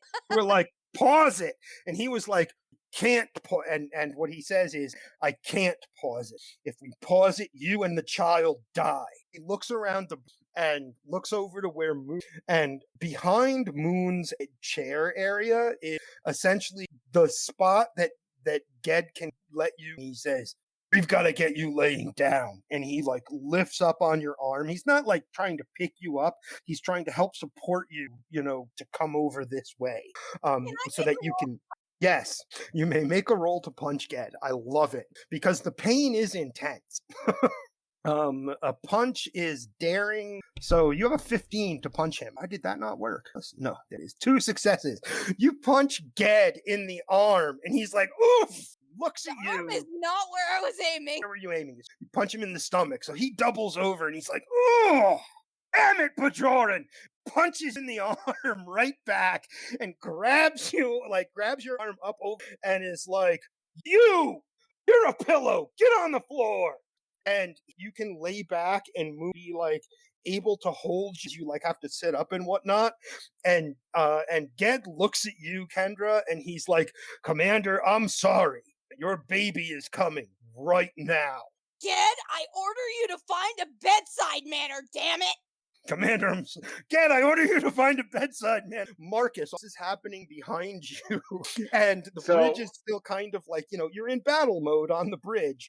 And what does Marcus... The first thing he says at this point is basically just to the argument in progress and the fact that Moon has now been ordered to serve as a cushion. He just yells back, God damn it, there's cushions on the couch in my ready room. So that's number 1. Number 2... Damn it, there's cushions in my ready room! So, number 2 is ordering deploy tractor beam on the Toledo. Put us in between them and the remaining Orion vessels. Kara, do you want... it's not hard at all for you to put the Reliant right in the line of you can put the Reliant right between you guys and that warbard. I don't really want to, but I suppose I've just received orders. I don't really want to, sir, but okay. The Galileo and the Athens curl around through space back toward the Iron Vault and the others as you, the Reliant, between the as you guys position the Reliant in between the Warbard's Dreadnought and which the Toledo is, you guys can tell that the ship has lost power. They are listing in space and will eventually, you tractor them, no problem. Chief activates the tractor beam so that the gravity well of the planet won't eventually catch them. And now Reliant's both tractor beam and having to go shields and shields up. And as I said, in engineering, Rick, there are a lot of departments asking for power. Now, mainly it's the shield, the people working shields everywhere throughout the and they are asking a lot of power because one thing that is happening is there are still some Orion fighters flying through space, like quick little missile shots on shields. And so your shields, you can tell that the shields on the Galileo and the Athens are also your shields are suffering a little bit, but you're not blown up or anything. Are any of those fighters like really close to us? They get really close to you. What do you want to do? Bigger mass diplomacy. I'm going to spin around and swat them, literally. Oh, that's awesome. Bigger mass. So you're going to need successes. I'm going to tell you that. You need successes in order to basically spin the Reliant to swat one like you're swatting a fly with them. But it is doable. I'm going to go with this is a kind of a daring. So I'm going to go with daring con, which is 12, but you also, and it's not a defensive maneuver, it's an offensive. So you have a 12 and success. Failure will not result in anything bad unless it's a critical fail. How much momentum do we have? 5 left. Anybody mind if I spend 2 to make this more doable? I don't. Go for it. All right, so that's 2 more dice you get. 2 successes. Oh no! God And no. a compliment. I love So that. I don't like that. Hippie loves that, but we've spent a lot of momentum on this. Yep. The only If you way didn't want me to do it, you should spoke quicker. The only Well, way. The whole thing was I was muted, but I was still saying do it because I can pull 3 momentum out of my butt. So Hey, that's it's not fine, a bad but thing. we don't want to spend any more. Values. You have a value that if you Baz, how can you re-roll the how can Kara re-roll the complication? Yeah, so you can either use the determination to re-roll however many die you want, or 2 momentum to re-roll that. Determination it. And then you could re-roll all 3 of the fails. Oh, she's already got it because she's got 2 successes plus augmented control ability. She's got 1 Yeah, but that's automatic. not She's got it. But daring. There we go. Yeah, let's go. Yeah, so Yeah, I'm going to go with Orion. every situation has a solution because this is definitely the creative solution. Absolutely, that was the one I was thinking. And I'm I going was to like, there's re-roll one the. so- I'm going to re-roll 20, the 14, 3 and the 15. that were bad. Yep, 3 dice, and let's hope there are no complications. Well, there success. aren't. But what happens? You spin the Reliant to try to intersect one of these fighters, and the pilot of the just like pulls down under of Reliant and circles around your saucer. It, as I said, unless you had a terrible failure, it doesn't come with any negatives. It's just you missed. To be fair, I probably got pretty close, and I probably just gave that fighter pilot a heart attack. He probably was like, I've never seen someone try to do that before. And yeah, that fighter pilot is probably like, oh, damn. Meanwhile, Kara's like, I'm bigger than you. I'm higher on the food chain. I'm bigger than you. I am so much bigger than you. But meanwhile, in it, as I said, Rick, you cannot send full power to every system that is asking. So you have to think of I'll call like unimportant systems, things like food replicators and things like that. You could pull power from things like that this round. Okay, Basically, yeah. And at this point, inertial dampeners are, Quentin is right. Those 2, absolutely. With what Kara just managed to do, it's not a negative, but your impulse engine and inertial dampeners right now are right at the red line. If there anything else comes off of that, those systems might fail. All right, so for now it's just shutting power from. I want to prepare for reverse shield polarity. I want to get that started. Just to implement it, Mike, we get there. So that you'll be able to bring shields right back up. Yeah. All right, I like that. Make an engineering. Let me pull up the character sheet of Mr. Richt here.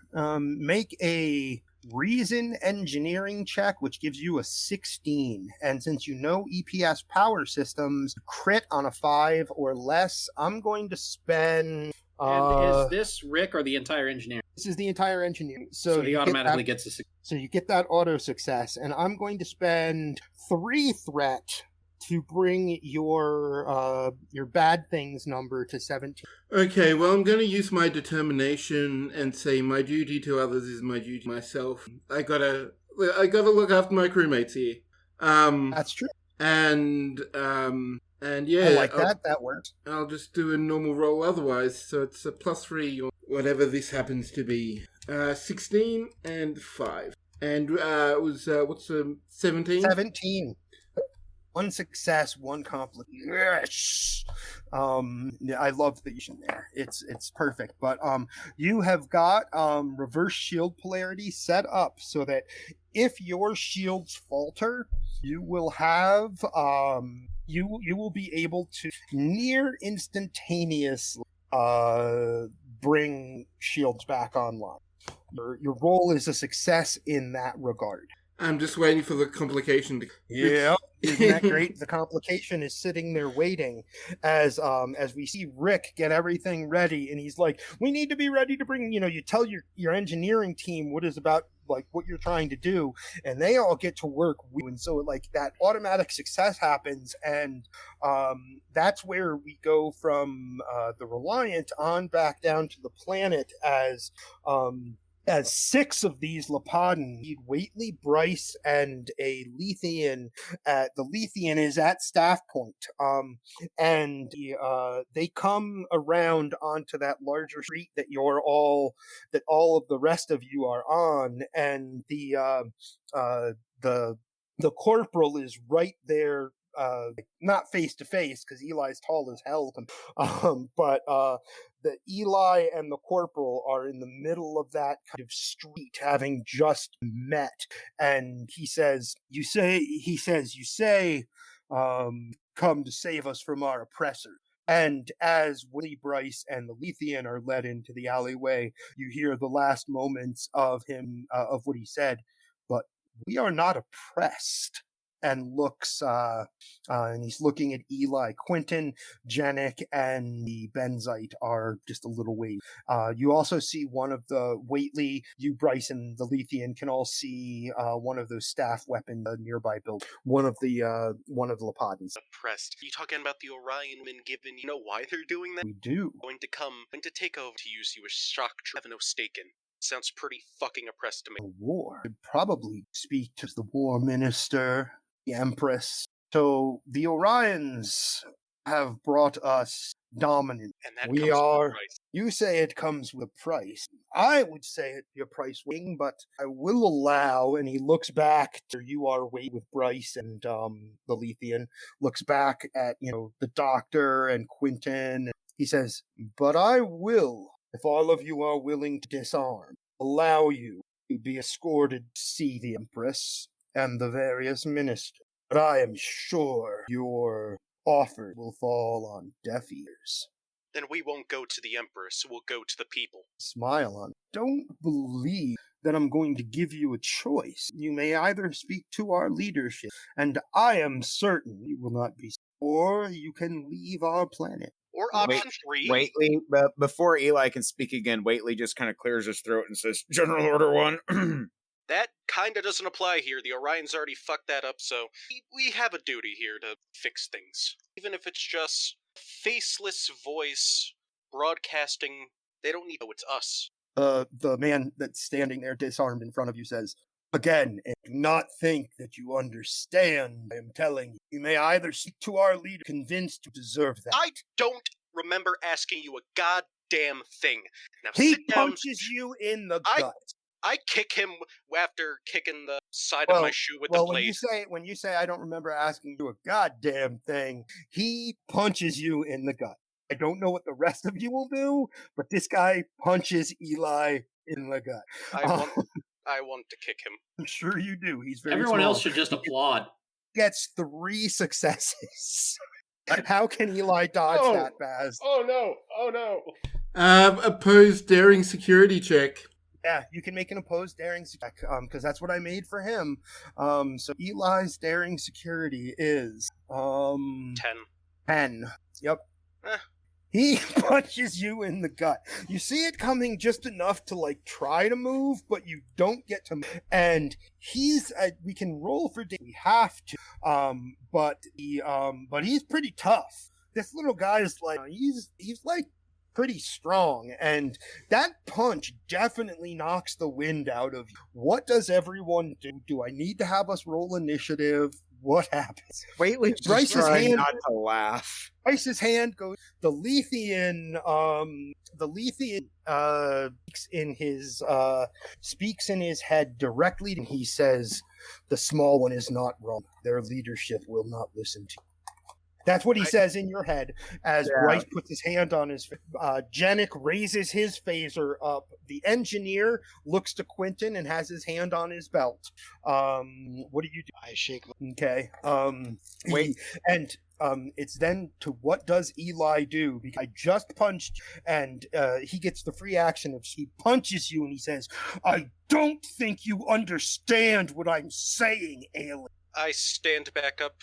I start with, in this life, no knockouts. Tell you what, you could punch me, you could stab me. I couldn't give a fuck as long as I'm alive, getting back up. The people you have here, you're talking about dominance over this planet.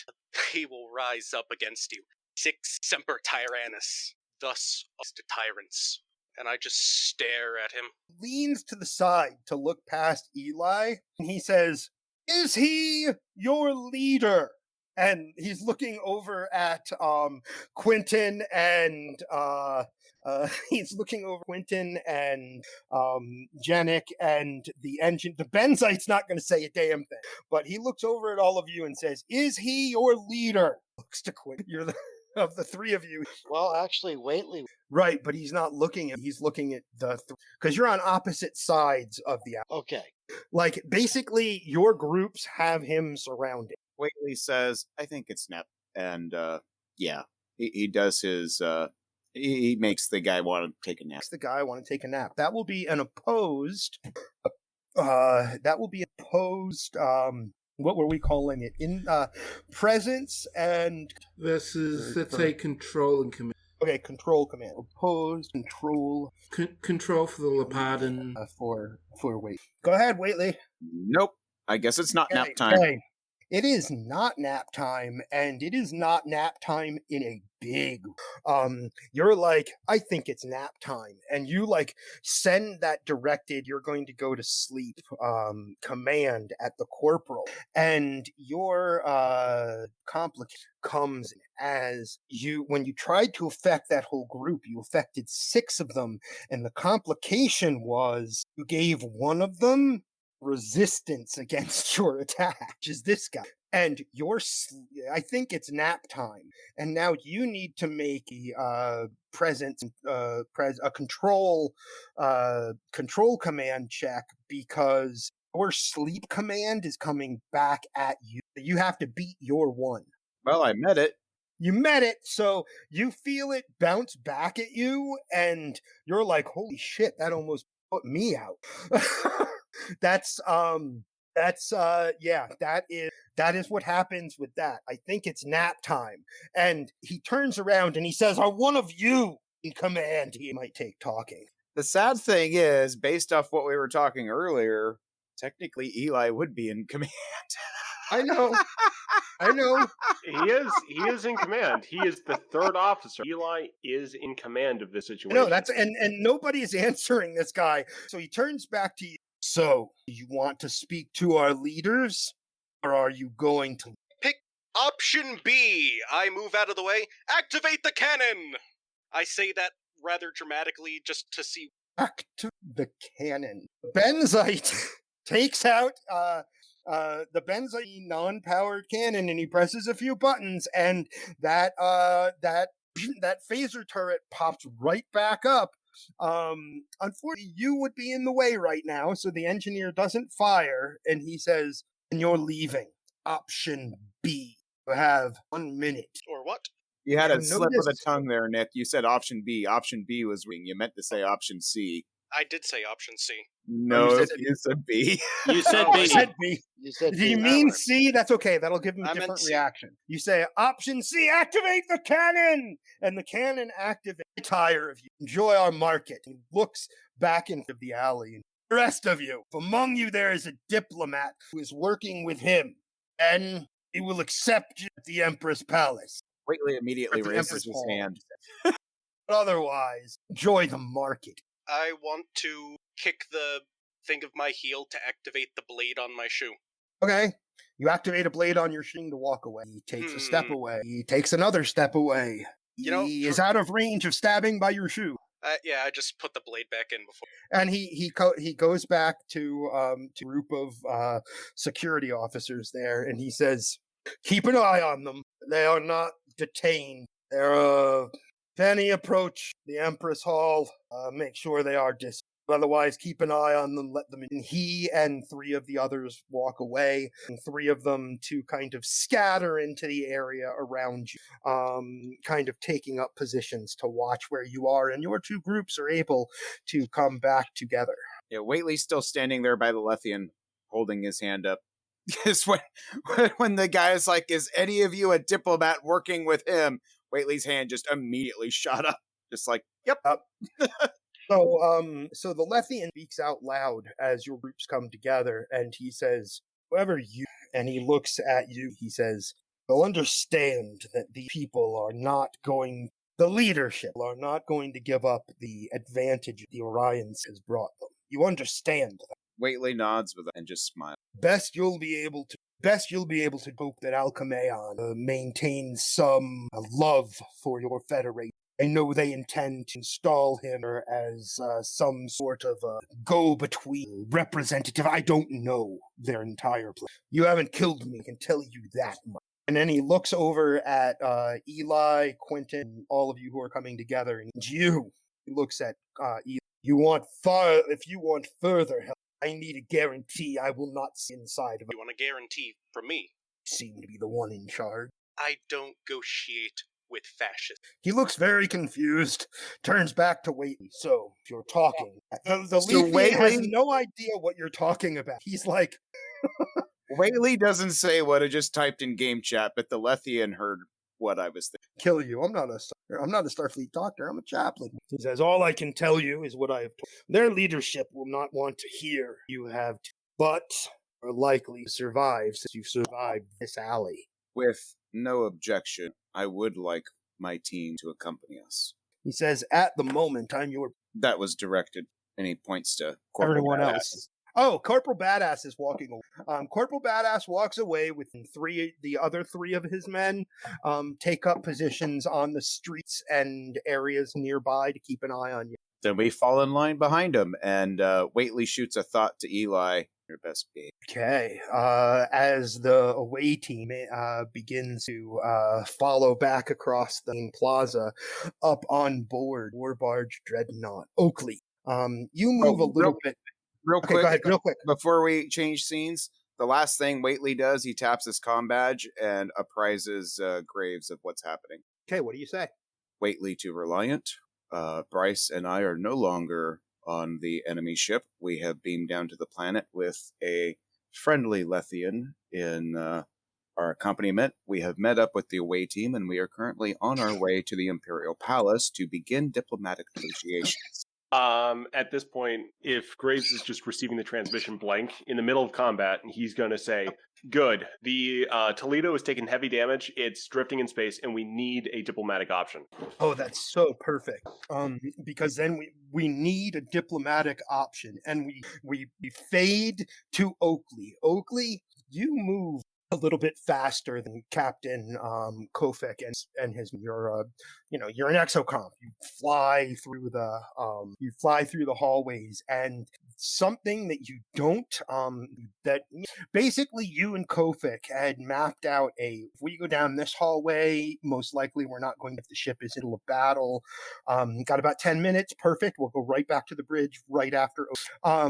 So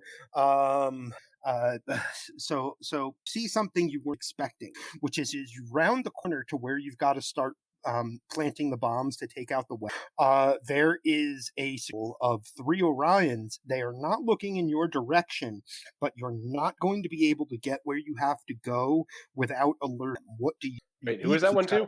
That's Oakley. He's got a question mark. Oakley has a question mark in front of him. He flies back to the captain and beeps. Captain Kofik, he doesn't directly understand you, but his universal picks it up, and you move quickly, and he says, security options. And the other 2 are like the other 2 that are make them out, sir. And Oakley realized something. You can get there and plant those bombs by going up, basically crawling into the heating duct into the, you know what I mean? So essentially you could, it's like a Jeffries. You could slip into a Jeffries, take the bombs where you want to go, and get to the room to plant them.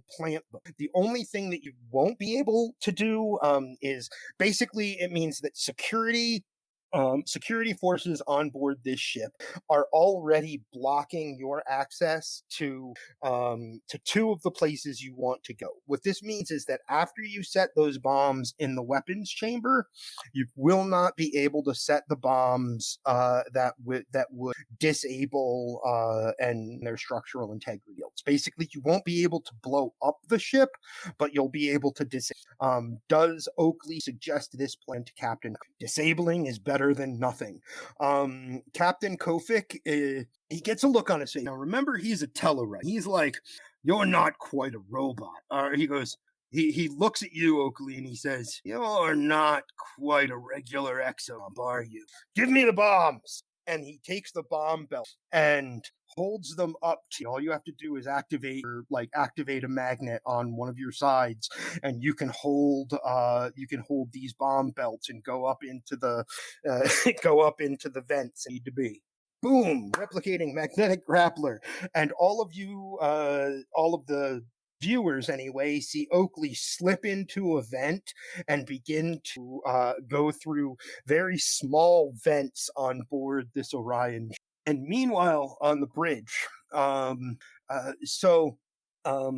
first thing that happens on the bridge is the first thing we're going to do on the bridge, since we know that Kendra and Cast are only have about 10-15 minutes left tops, probably about 10, is Ged, as you set up on the bridge to deliver. And he says, you know what?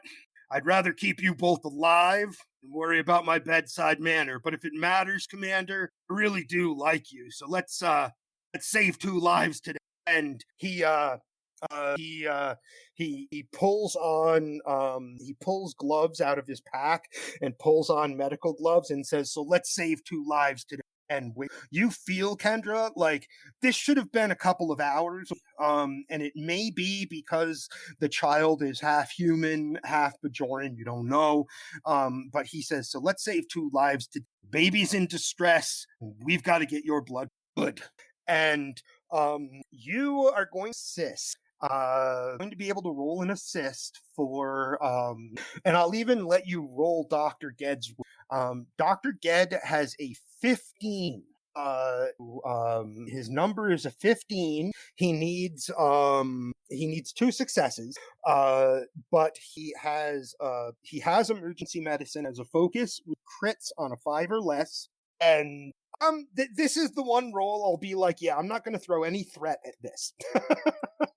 So you can roll for the dean. He's got 1 success, and you as Kendra can assist, which means you can use your reason medicine at a 10.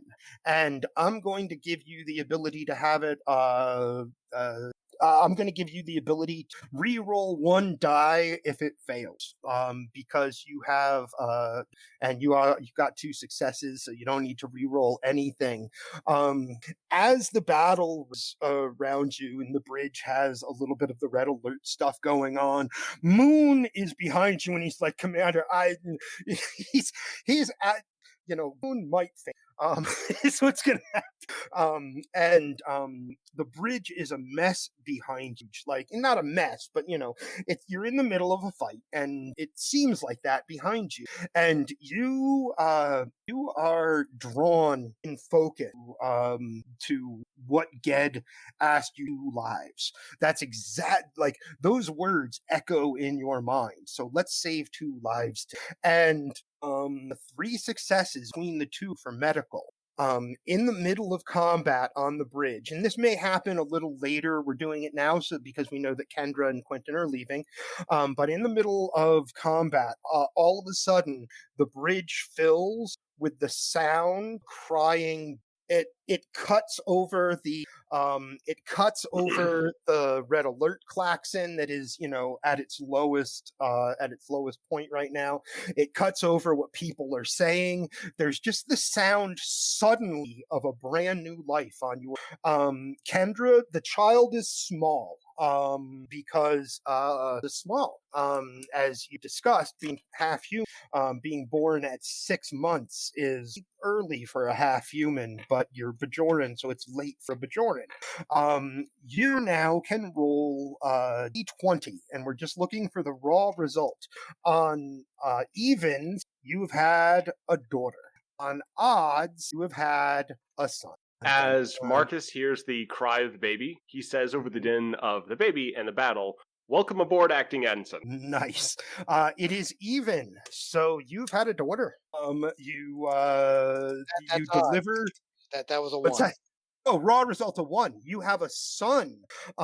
Actually, as the sound of your child fills the bridge and breaks the sound of combat, it's that this is exactly what I imagined, is that like combat is going on and the bridge is a little bit crazy, and that the sound of your child, like, it's almost refreshing. On to like, the chief definitely smiles. He doesn't say anything, but he smiles. Because it all of a sudden, it's like it gives him it's like you've rallied them by the new lifer. But everybody on the bridge has like a moment of really real happiness because you and the baby are not dead. And Ged looks down at his tricorder. He's holding the baby, and he has the tricorder in one hand. He says, "Blood pressure's dropping." And he uses the laser scalpel to cut the umbilical cord, and hands you, who is half human, half Bajoran ancestry, Cardassian. And that is what happens there, as on the rest of the Reliant has put itself in between the dreadnought and the heavily damaged, and there is a tractor toward the Toledo. The Galileo and the Athens have cut over toward the other slave master ship. And what happens, that all of you can see on the view screen and on your sensors and scanners, are as the Galileo and the Athens cut toward the other ship, the one that is piloted by Mina, the first of the Orions you would come across. The slave master just opens up its. You see a dozen.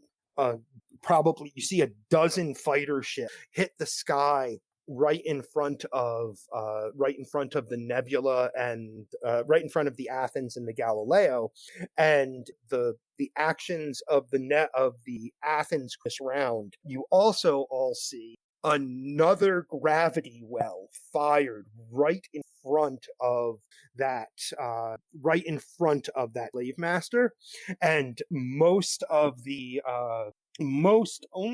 only 2 escaped the pull of the gravity well of the fighters that just launched, and they're strafing. They look like they're about to do a strafing run over the Galileo, but as they hit the area where they would go down slightly, and the Galileo is firing phasers trying to hit them. It's just one of those fast little ships. Miss, and instead of slowing down to strafe, they hit turbo when they get to the areas above the Galileo, so that they shoot right past the Galileo and the Athens. And the war barge dreadnought is turning itself in space, so those huge cannon weapons are coming to bear on you are as you move into and tracking you move into position to protect the Toledo. And Kara, you detect these 2 fighter ships just barreling at tensely. Can I just bank up and turn us into a giant,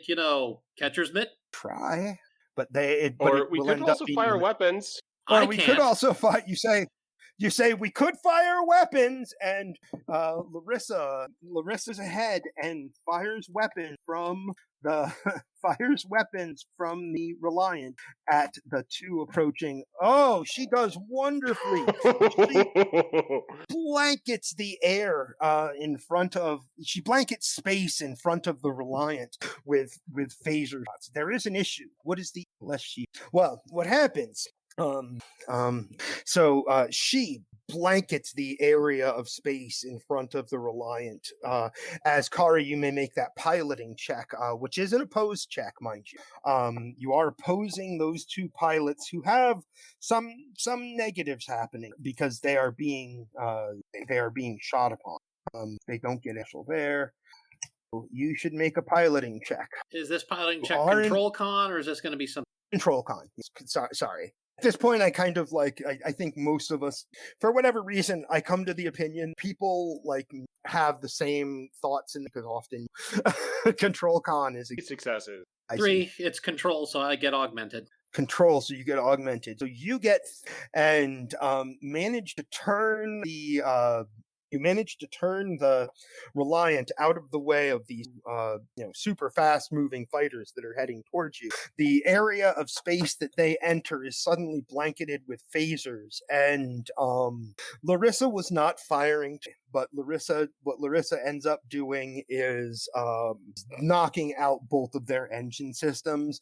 But as Quentin noted, kinetic speed is kinetic speed, and what happens, you do catch them like a killer's mitt, but it's not perfect. And by perfect, I mean you do spin the ship and they collide against causing them a great deal of structural damage. However, the complication from bringing power to different systems and such down in engineering means that this particular section of shields, rather the fact that 2 high-speed fighters are basically being hit by 2 giant cannonballs, the shields in that area of the Reliant flicker and drop. And Rick, you see that happen in engineering. All of you see, the pilots are those pilots, and they crashed against you. Rick, you see shields on it's one of the 4 shields on the slightly top side of the ship that goes down. There's just a small explosion, and as soon as your shield is down there. Dun, dun, dun, dun, dun, dun, dun, dun, dun, dun. Sorry, I just got an 80s. If the Slave Master's going to take... Well, if the Slave Master's going to take another action, it should have to do its roll to see if the system goes off. Oh, it's not the Slave Master. It's the... Or the War Barge. They all got affected.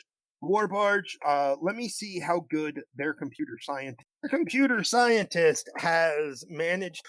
he has not eradicated the viral matrix onto their ships, but he does allow he does allow the War Barge do things normally. Fire control online, and all of those weapons, those big cannons on the side of the War Barge, fire. And you realize that, Rick, you're like, yes, the reverse shield polarity is working. But the complication is it's that moment in between is when the War Barge fires. And, the consequences of my action. The dust has come back up quickly, but what we see from the outside is the front side of the Reliant saucer just get pounded, and metal on the sections of the saucer rip back, and structural damage. The Reliant shakes violently, terribly violently, and I'm not going to roll as affected because no more lounge, no more there goes 10 forward. I'm not going to roll for which system is affected. And they hit you, so it's guaranteed 1 breach. And I don't need more than 1 breach in order to say that their attack cracks. The bridge explodes. One of those not explodes, but the bridge panels break off of the ceiling and sparking electricity. Wires fall down. The chief goes, ah, as his panel explodes, and he lands on the floor and doesn't move. Basically the bridge has we just got hit. Oh no, this is terrible. And Kara, it happens so fast you don't even feel the at first, but the view screen shatters and cracks in front of you, and that's because parts of the metal panels on the side of the snapped and popped, and one part of sharp transparent aluminum comes flying forward. And for a moment, you think you're dead, and then you know you're alive, and it happens so fast, you feel the pain, but your left arm is no longer connected to your body, as a giant piece of transparent aluminum has cut right through you at the shoulder, and you look down and see your arm and blood pouring on deck. So, Kara has Marcus just enough time to yell. Kara has just enough time to yell, "We have a problem!" Graves at this point yells, Ged, Kara. Moon, you're no longer a Again, pillow. Kara. Moon, you're no longer a pillow. And then Kara near and the slave master quickly, because it gets caught in the gravity well that the Athens shot, the Galileo bears down on it, and you get as your ship gets ripped in, you're getting a signal from the Galileo, and Larissa reports it as it comes in, and she's like, the other slave master is standing down, and then you're the other slave master standing on the bridge, and we go back to it's a perfect time. Wait, hold on.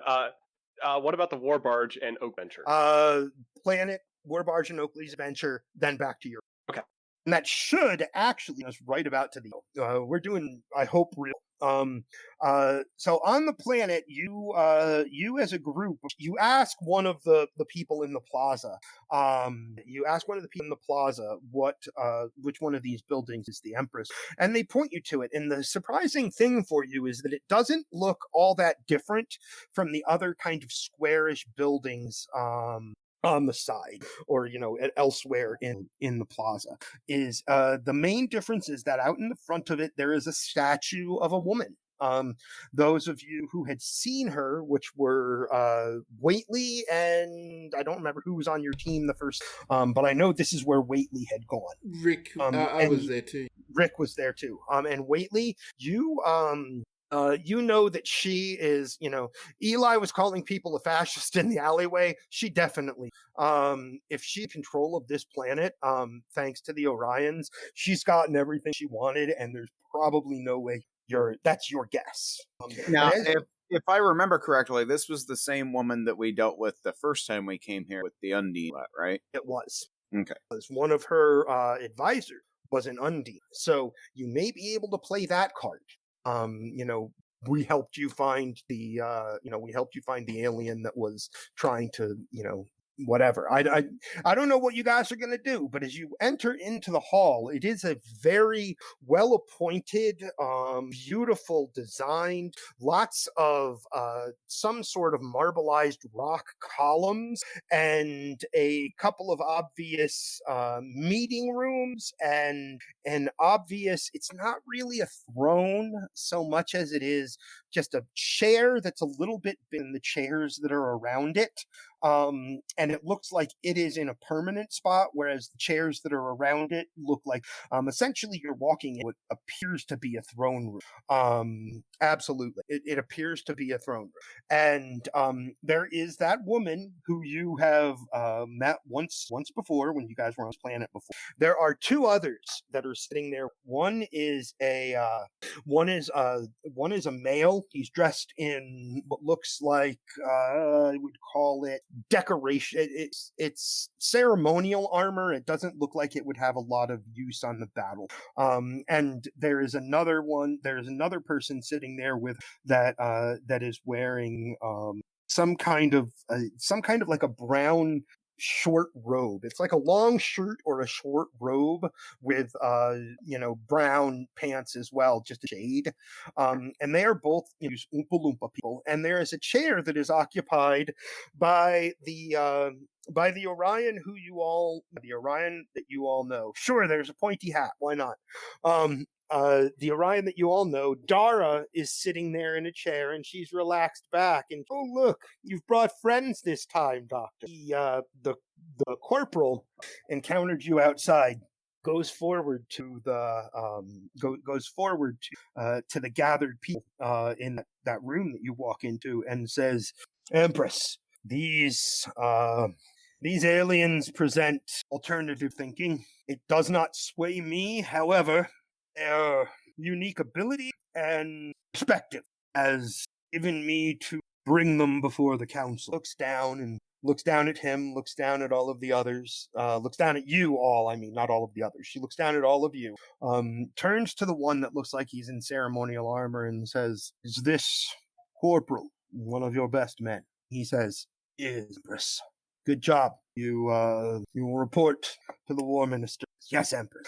He goes walking back past you and says, "You are not going to be happy." And he walks out of the Lethean, looks at you, Waitley walks away from you and walks over. And the Empress waves you all forward. Please, come in. I've just been being told about great fleets of starship.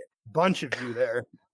There's Eli, Waitley, Bryce. I mean, Bryce is going to follow you guys' lead, and so is that engineer who's Benzite. But you've got Eli, Quentin, Waitley. You're all there. So one thing, Hippie, I think we lost you at like great fleets of starships. Long pause. Oh, okay, that's pretty much it. There should be a long pause there because she waves you all forward and is like, come forward. I've just been being told about great fleets of starships. And she's looking at all of you like, why are you here? Waitley gives a quick glance around the room to basically establish two things. A, is anybody going to take the lead on this, or is he going? And B, he's trying to scan the room to see if there's any other roll. What would be a scan like that roll? I can't remember what we did for that last time. I would do insight. I think you're right. Insight command. So a 15 is your target. You just need one success. If there's an Undine, you'll get it with. You got 2 successes. You go back up to 4 momentum as a group, and there are no Undine. You guys still have 4 momentum. I don't know Eli. I don't think Quentin's the type to take the lead here. And as I said, Bryce, the engineer, and Janik are all backing you guys up. So it's pretty much Eli or Waitley or Quentin. Leadership. Quick question, Hippie. I have psychologies. What do I know about Klingons? They're coming here to do one of two. They're either going to subjugate this planet by force, and set up a military staging post. That's one possibility. They have a very expansionistic nature, and they usually have 1 or 2 reasons for expanding into an area. Those reasons are it has strategic military importance, and often their very warlike nature takes over there, and they end up subjugating them. Other times, they have been known to, instead of just blatantly subjugating a planet, they also have, they're also, as I said, they have an expansionistic need, and many of the star systems that have fallen under control have become more warlike themselves, and now some of them serve Klingon military. Though their planets may still be actually under the thumb of the Empire, they don't act as if they are oppressed thing. They join the military and the interstellar alliance of that the Klingons have brought together. So that what you're thinking when you think of psychology, Klingons they're very expansionistic and they're very warlike, and they are quick to the fight if there does not seem to be another solution. Okay. So when Waitley realizes he's probably going to be the one talking, he looks at Eli, kind of raises an eyebrow. Eli can probably guess what he says, like, you have the pips, your call. What do you want to do? Go ahead and talk. Waitley nods. He then looks at the Orion. Okay. He takes She's smiling. A small step forward, and he projects a thought into her head. We've met before. I am going to talk to her. Kind of looks at the Empress. And again, he's not speaking. This is all telepathic. I am going to talk to her. Since you do not seem to have any belief that we have a shred of chance here, you should probably not try to intervene and just let us fail on our own measure. And then he gets that evil grin on his face, and he says, because you know what happens when I don't get what. You get a like she realizes you're in her head. I mean, you're being obvious. She knows you're in, and she thinks you get it. She doesn't stop smiling. She doesn't eat from her relaxed position in the chair. And as she basically lets you finish to know get what I want. And silly telepath. I'm your chance. Best be nice. And she turns her head to look at the War Minister. He gives her a nod of respect at that, and then he turns to. Oh wait, hold on. What? The War Minister? I thought you said the Empress at first. No, she turns her. She just she watches all of you walk in, and I figure at this point you're like coming closer to the collected group where they're sitting, and as you get closer, just turns to look at the War Minister, and he stands up from his and walks to the center, so in front of the Empress and between where Dara and the other apparent minister of some kind. And he says, "So, if I am informed correctly by this, you are coming to tell us that an invasion force of an aggressive race coming to occupy my... Is that correct?" Whately just smiles and says, "That would be about the long and short of it. The problem is their advanced forces are already..." "Oh, and who are their advanced..." He just smiles and does a nice little Vanna White wave over to Dara and the Lethian.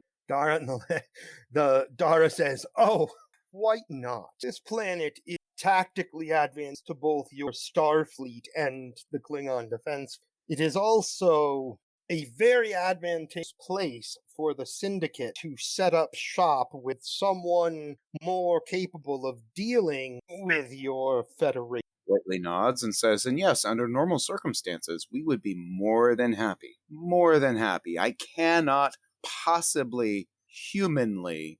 And he says that with like dripping sardonicism because obviously he's not human either. "Humanly emphasize how much we would normally be happy to let you do. Except everyone in this room, except the Lepadans, know exactly why we... Would you like me to explain it to them?" War Minister not cleared this with you yet, Empress? She looks for a moment, really regarding him, and then nods. And he says, "What this Syndicate has brought to his weapon, great...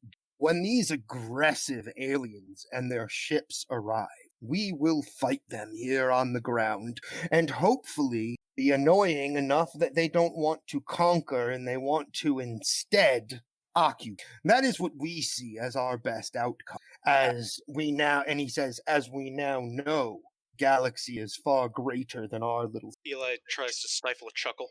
Hold on, I'm trying not to laugh at that. All right. Whately just nods and says, "And again, normally, that would be in almost everyone's best interest. You see, that is not actually very far off from how things work, and I must commend you. That is incredibly astute of you to make that observation.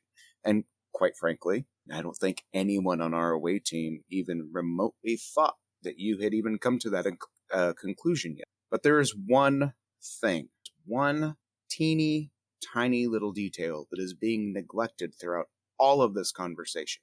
And yes, I will say this, at this moment, with the exception of one thing, you are absolutely 100% one thing." And he's going to give a dramatic pause to see, what responses are, all that. Also still reading the room to see what people are thinking. Reading the room. The War Minister is interested. You think that one thing is, and he thinks that at this moment, he can get more from you than you can get from him.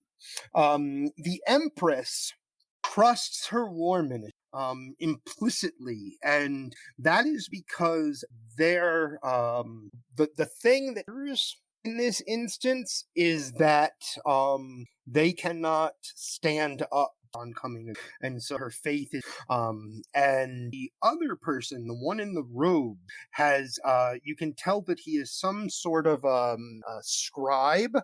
The title that he seems to think of himself as anyway is, and he is 100% convinced that the best thing for his people right now is the Syndicate. That's what you can pick up from them. Dara thinks can get what she thinks that she can get this system under the control of the Syndicate and open up a legal trade route across the neutral zone between the Klingon Empire and the Federation. It is, in her mind, it is potentially fortune making. What she's are trying to. The Lethian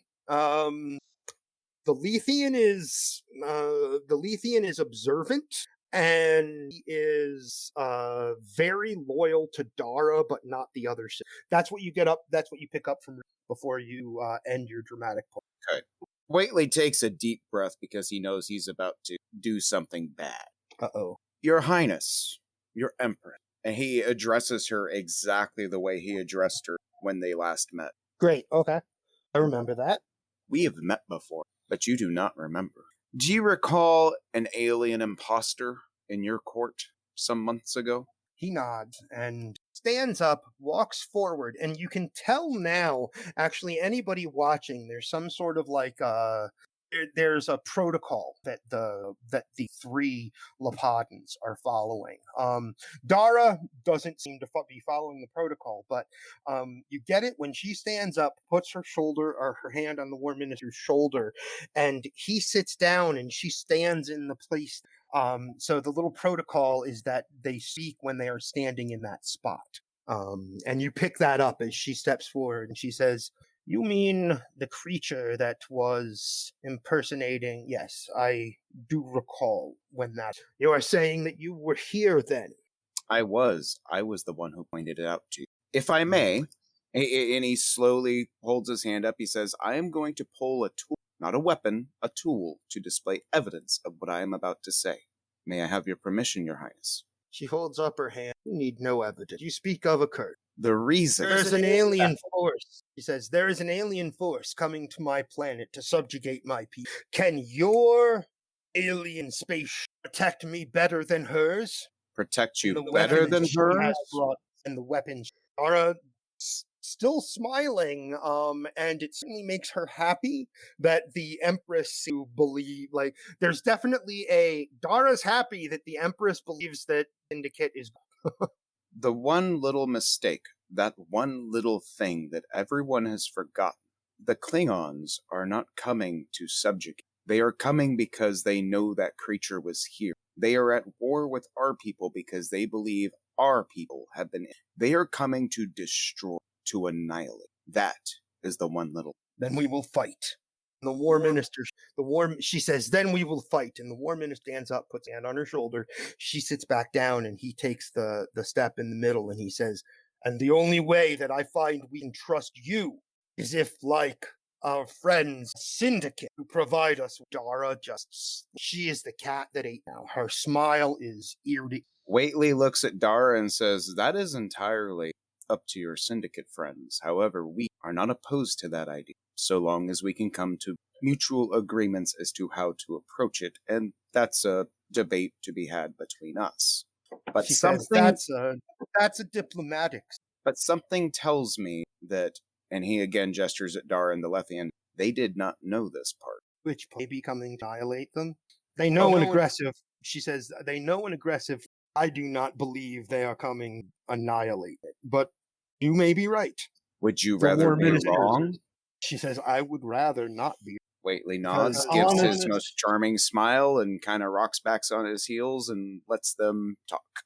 Okay, the War Minister looks down and says, "You will need to understand that no matter what you do and no matter what happens, as we are to be building, hopefully, trades in space so that we can keep future incursion non-Lepadan selves off of the. You will need to understand that we will only accept one representative Federation upon that." And Dara says, "And we have already provided someone with Federation." Whately sure quirks that- and...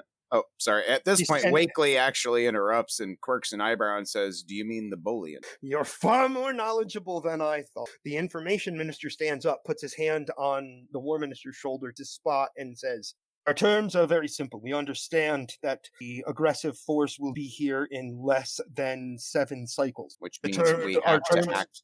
Sorry, Our go ahead. terms, he says, our terms are very simple. We are willing to Syndicate because they have supplied us with ways to defend ourselves. We are willing to work with your people as well.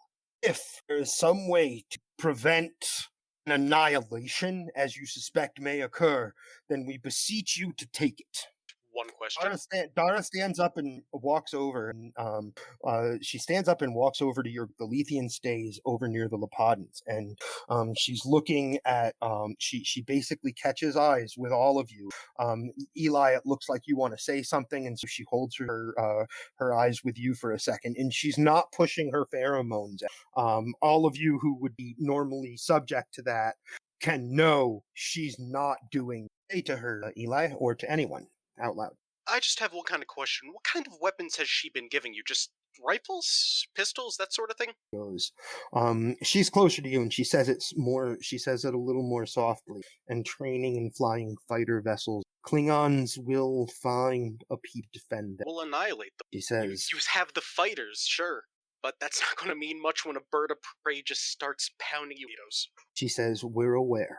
So if I may But we interject, do not- sir. She says, but we. And he she says but that we do to not Eli. think- She said, but we do not think they are coming here to annihilate. The Syndicate believes that the Klingons wish this place to be some sort of a forward information post. If that's the case, they can be committed to turn elsewhere or committed to allow the Lepadans to open a trade station above their planet and allow a Klingon empire represent to be here on that station, as they said they would allow Federation. It's probably the best that you can hope for. We'll let you leave and do nothing, but that is all up to you. I also have concerns about this representative. She says, I'm sure you do. We can all talk about that once we convince the Lepadans that all of us.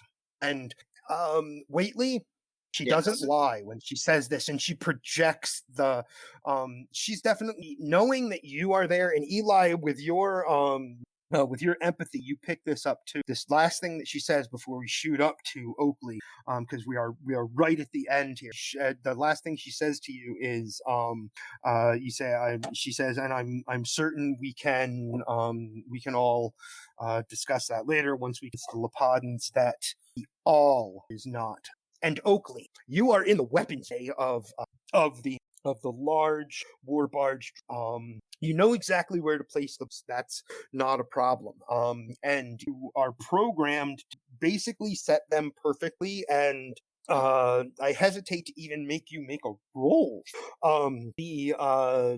The idea is you can speed up how quickly you manage to get the bomb set. So you could make I'm going to call it daring command or daring security check. I don't know what Oakley's numbers, but you can make a daring security check. You will need one success in order to get everything placed really quickly. Yeah, I won't need. And Oakley, can Oakley do it? Actual, I love it. It's a 2d20, and it's only you because you don't have the captain. And how fast is the putt? He only needed one success.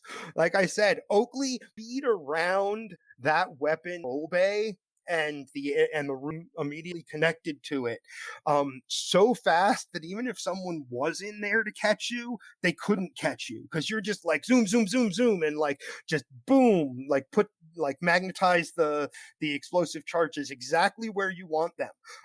So you can decide what you would like to do once you get them all set.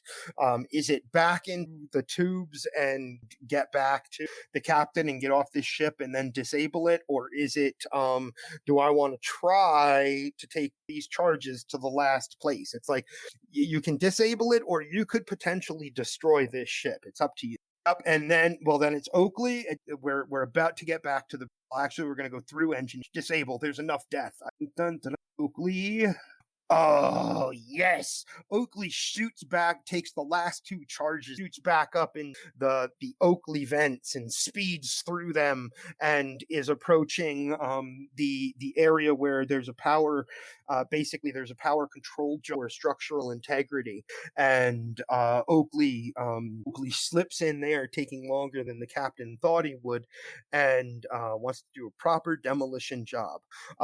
So again, Oakley, on his own, Oakley through the vents of this war barge dreadnought and drops the last two charges, and will be able to get back to the captain and the security officer to beam off, basically right as we hit the end of the episode. And on the in engineering, actually, right before we get back to the bridge, we have to slip through engineering because all of that power that was being asked to go to different places falters on one of the shields right before your shields come back up, and the damage is mostly structural and mostly the saucer, but the warp core, Rick, the warp core fluctuates in a way that it is not supposed to. It drops power almost to nothing and then comes back up to normal spots. You can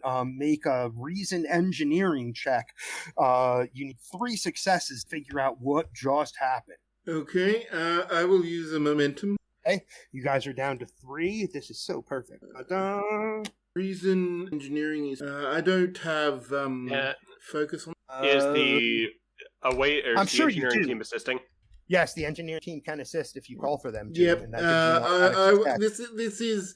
This is a engineering is a community and we all do things support each other.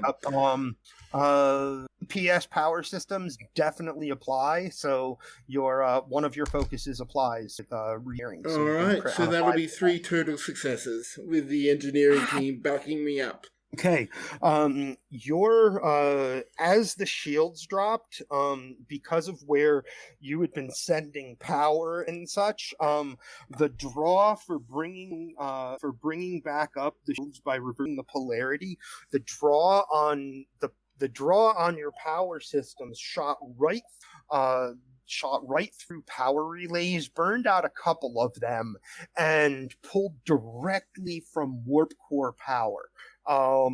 It's not normal. It shouldn't have happened.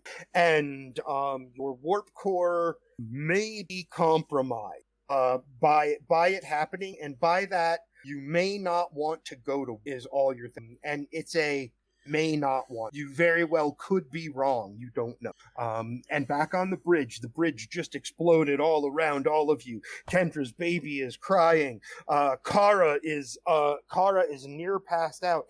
Ged is using an artificial flesh spray to like go over the wound and stop the and he is just like, oh damn, he is doing his medical best to keep Kara from dying. She's definitely in shock. There's no doubt. Oh, I forgot he has emergency surgery, but it doesn't matter. He manages to certainly keep you from dying, but he does not have everything that this kind of emergency. Specifically, he's missing the painkillers. Let's just say he's missing the painkillers. Sure, Kara is in a lot of pain. She's still lying on the floor, but you can see that he's breathing. Those guns are still firing at you, and over at the other slave master, that is basically it. You can see the slave master has stood down, and the Galileo is kind of banking back around toward where you are, and actually toward where the dreadnought is, and what happens here kind of at the end of the episode and anything following it, just like bonus, is the Galileo comes back around, and on the Reliant, you can all detect that shields are down. And you can detect a transport from on board the dreadnought to the Galileo as it kind of like does that, hero ship like fly across from one corner up to the other corner of the scene. And just a moment later, a series of the ship is still like firing on you. We're gonna we're gonna take out another ship, and your ship took some pretty serious damage, but Rick got the shields back up. And moments after you detect that transport, it's like breath, pause, fire, fire, breath, pause, fire, fire, and the engineering section of that dreadnought explodes, each ball, and moments, and in kind of the same moment, all of those weapons just stop firing, and you see other explosions happening at various parts on board the dreadnought, and then you detect escape pods firing off the dreadnought. You are no longer being fired upon, and damage control crew have like hurried onto they're putting out like console fires and all of that stuff. Basically your bridge took one really bad hit, and now the damage control team taking care of that. It's like just explosion at the engine section, an explosion toward them, and then like 2 or 3 other explosions, and then where's the kaboom? I wanted an earth-shattering kaboom! And this is where the earth-shattering kaboom comes in, as the Warbarge Dreadnought explodes in fire with escape pods shooting off of it in various directions. The Athens is holding down the other slave master because their structural integrity fields are failing it, and on the planet, Dara is has walked aside with those of you on the planet and says, so that we will do what we can to assist these people from falling completely under the Empire. She says that to Eli, Quentin, and of course all. There we go, Mike. I think we need some time to think about this and hope that battle above us stopped. Did we forget so about that? too. She says, "Oh, I hope so too." Waitley gives a really long blink at that because he knows what's going on up above. Yeah, I hope so too, and I expect that not everyone. It's the price we pay. If I may interject, that's the price for not being diplomatic to be. She smiles, steps aside and taps her communicator. Report. And she's obviously going to get a report. And the away team, you get a signal from above that says, away team, this is Reliant. Our transporters are waiting to you home. Waitley walks right up to Dara.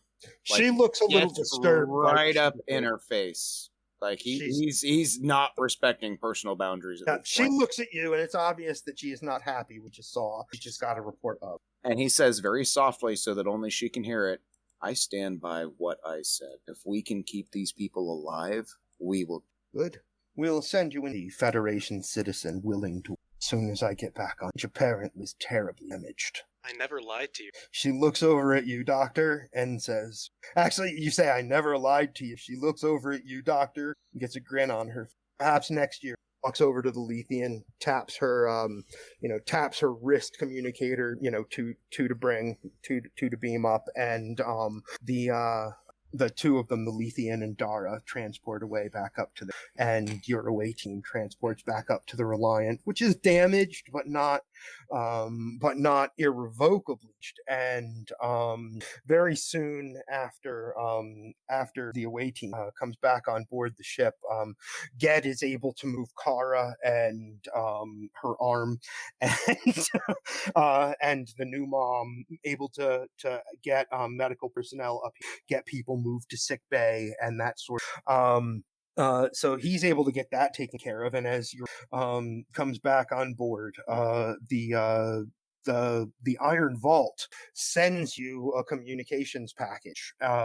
The person Taris at Sciences says, Captain, I honestly have there are no viruses. There's nothing in here except for a name and a file.